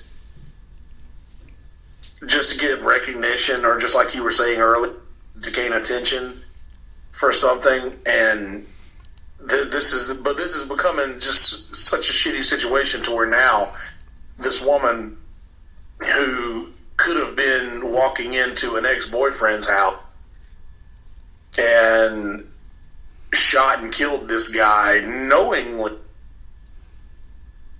Like, it seems like maybe, I don't know, maybe she might have been trying to catch him with somebody else, or there's a lot more to the situation that I'm not doing right. Oh yeah. You know, I'm not saying correctly just because I only heard this one thing, but it was actually young Jamie on Joe Rogan's podcast brought that up, about her being her being in a relationship with that guy, and the fact that everybody that lives in the complex is saying that there's no way that the door could have been open according to how those doors are built. And not only that, but just no matter how your apartment is set up, you walk in, you're going to know when it's not yours. Of course, man. Of course. You're right. And I mean, maybe she's new living in the place, but still, you walk in and she has police training. She knows how to stop somebody without killing them. You know, like she could have shot him in the kneecaps or something. Yeah, of course. My whole thing with this whole situation is like, you know what? You know how to stop somebody. Why did she just knee-jerk reaction, shoot to kill? You know, and that's where it really gets unsettling. Why that is a first option is that baffles me. I always think that people should try to take the route of having a conversation, try to negotiate, try to, you know, that violence should be your final straw, if at all, because usually you won't get to the violent end if you just talk, if you just have the conversation. Exactly. Like, conversation is the key to life, man. People need to learn like from each her other. walking into the house being like, who the fuck are you? And then him being like, Yeah. you know, you're walking into my house, like, what are you doing? And this guy did nothing wrong, and he was murdered, fucking cold-blooded. And that's just nothing. We can't get this guy back. And it was a huge mistake that this woman made. And now she's going to have 10 years to sit, and probably less than 10 years with good behavior, but she'll still have to sit and think about all this shit that she's done. And I think that it'll come out in the future that that this is definitely more of the situation than they're telling us about. But can you really believe what the gives you these days? Can you really? No. Hell like no. with that whole Vegas shooting thing, like, and how that all shit went down. Like, can you really trust anything that is being fed to you? I don't watch any news. Well, I used to be a big left winger, right? I used to be a fucking lefty. And the thing about me is, like, I'm Hispanic, you know? Like, I'm a Puerto Rican male. I'm very proud of it. And I was born in New Jersey. And my family was big-ass left-wing Democrats. And I'm always trying to figure out why. You know, like, why are you such a big left-winger? Oh, because they like us minorities. They say they love us minorities, right? And then you grow up and it's like, well, you know, why am I voting for these guys? Oh, because my family did. Okay. Next election comes by. Why am I voting for them? Because my family did. Next election. Well, they haven't done shit for me, but this guy's telling me he's going to help us out. You know, and I'm talking about Donald Trump. And we vote for him, and all of a sudden I get money in my paycheck.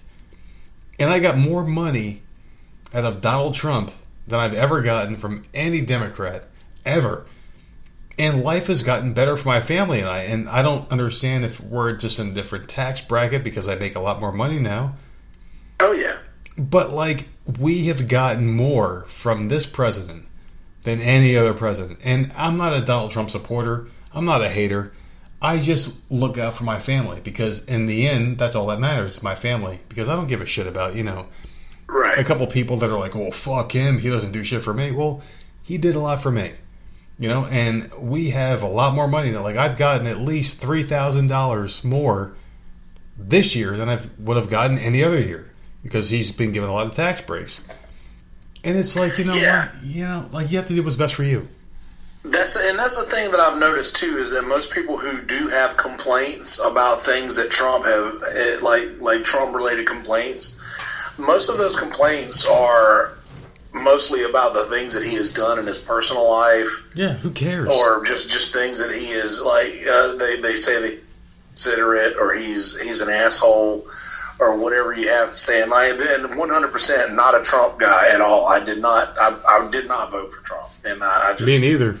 I didn't vote for Hillary either. But I did not vote for either of those guys, and I had to say that because what I'm about to say might make me seem like a Trump supporter, which I don't count myself as. But just it seems like at every turn he's had something new come up, and at every turn he has beaten whatever it was that they were trying to bring down against him.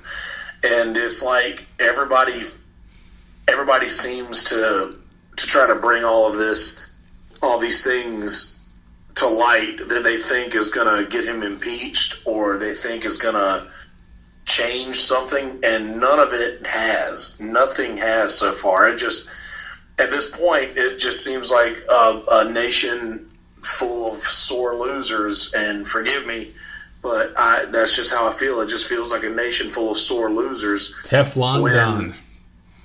Yeah, man, you know, the game is over. The game is over. The other team won. And that's another problem, too, is that folks are looking at this like they look at team sports. Oh, yeah. It's almost like sports team, you know, like the CNN and Fox News. Now you turn it on CNN and Fox News, and it's basically just ESPN about politics instead of about sports. Yep. They have everything run the same way, and it's people who you don't really know or who didn't really play the game is getting in here giving their opinion on how the game went. And by the game, I mean how politics went this week. And people are just looking at it and viewing it from that perspective, and it's become sports ball. It's become sports ball. That's basically all it is now. Is that my team, my sports team that I like, is has lost. So now fuck everybody else because my sports team lost. And that seems how most people are reacting to it. Now, granted, I know that there are people who are upset that there literally are situations in the country right now that need to be addressed that are not being addressed and like for governmentally, I mean.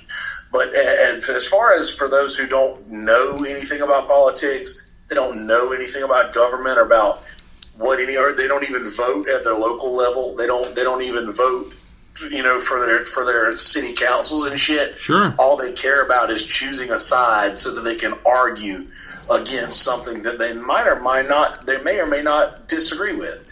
And they're not giving anybody else the benefit of the doubt by saying, okay, well, maybe you are right. Because somebody has to be wrong, but somebody has to be right.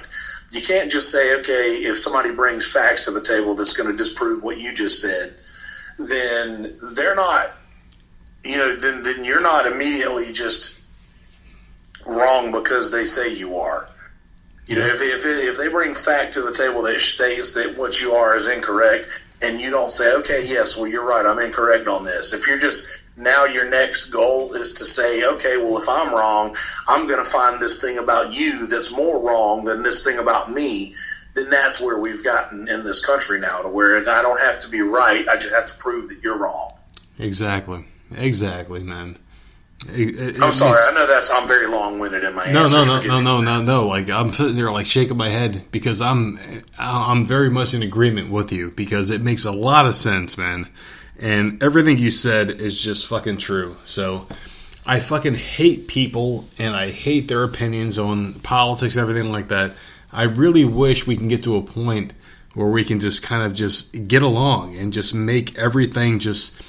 If we don't agree, let's agree to disagree, and let's come to a common point where we can, you know, like just grow, you know, because like right. Not everyone's going to be, you know, on the same page as far as everything goes, and that's just the way it should be, you know.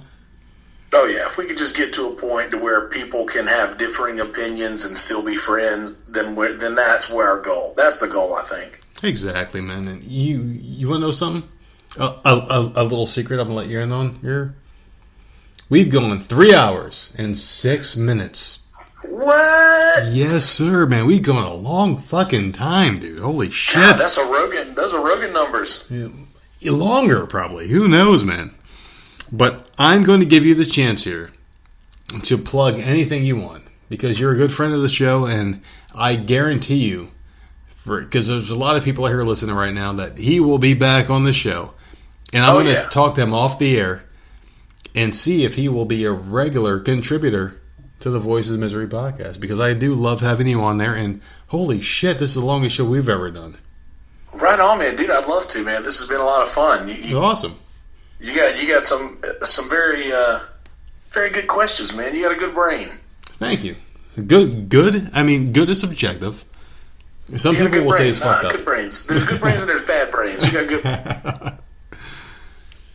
But yeah, man, so plug anything you want to plug.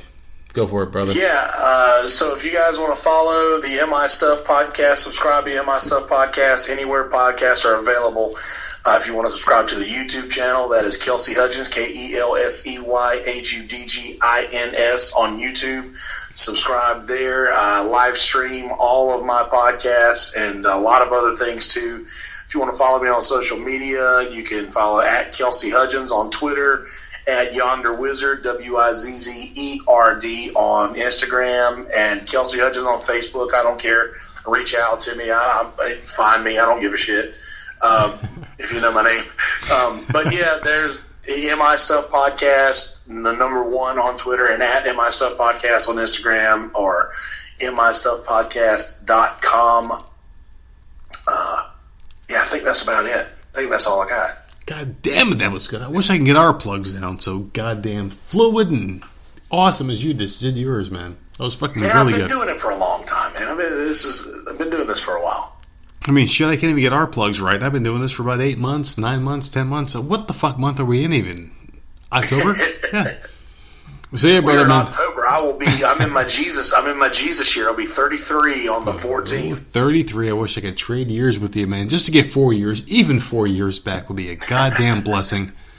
But yeah, man, like, you're a good friend of the show. I'm so happy that you came on, and like, sometimes things happen. Glad to be here, man. Yeah, well, some things like sometimes things happen in life, and like you meet somebody, and it's like, hey, you know what? Things just work out, and I think it worked out here, man. And thank you for coming on this show, man. And we're going to do more things in the future. We're going to talk off the air eventually. Like, I've gotten quite a bit of alcohol in me. And, yeah, man. So, yeah, we're going to do this thing. So, yeah. Ladies and gentlemen, Kelsey Hudgins. Thanks so much for having me, guys. I appreciate it. Thank you, sir. We will talk to you soon. Ba-da-boo-boo. Voices of Misery podcast, ladies and gentlemen. Kelsey fucking Hudgins. Listen to him on his podcast. Go back and rewind those links and go back and check him out, man. He's fucking awesome. Great guy. Later. Hey, everyone. This is Stevie Richards. When I'm not doing Stevie Richards Fitness, well, actually, when I am doing Stevie Richards Fitness resistance band training programs, I like to listen to my friends on the Voices of Misery podcast. They talk about literally everything and anything, some stuff that might offend you. So if you're not easily offended, don't subscribe, because they say whatever is on their minds is actually subscribe. Subscribe anyway. You might learn something, and check them out anywhere you can download and listen to your favorite podcast. And of course, check them out at voicesofmisery.podbean.com.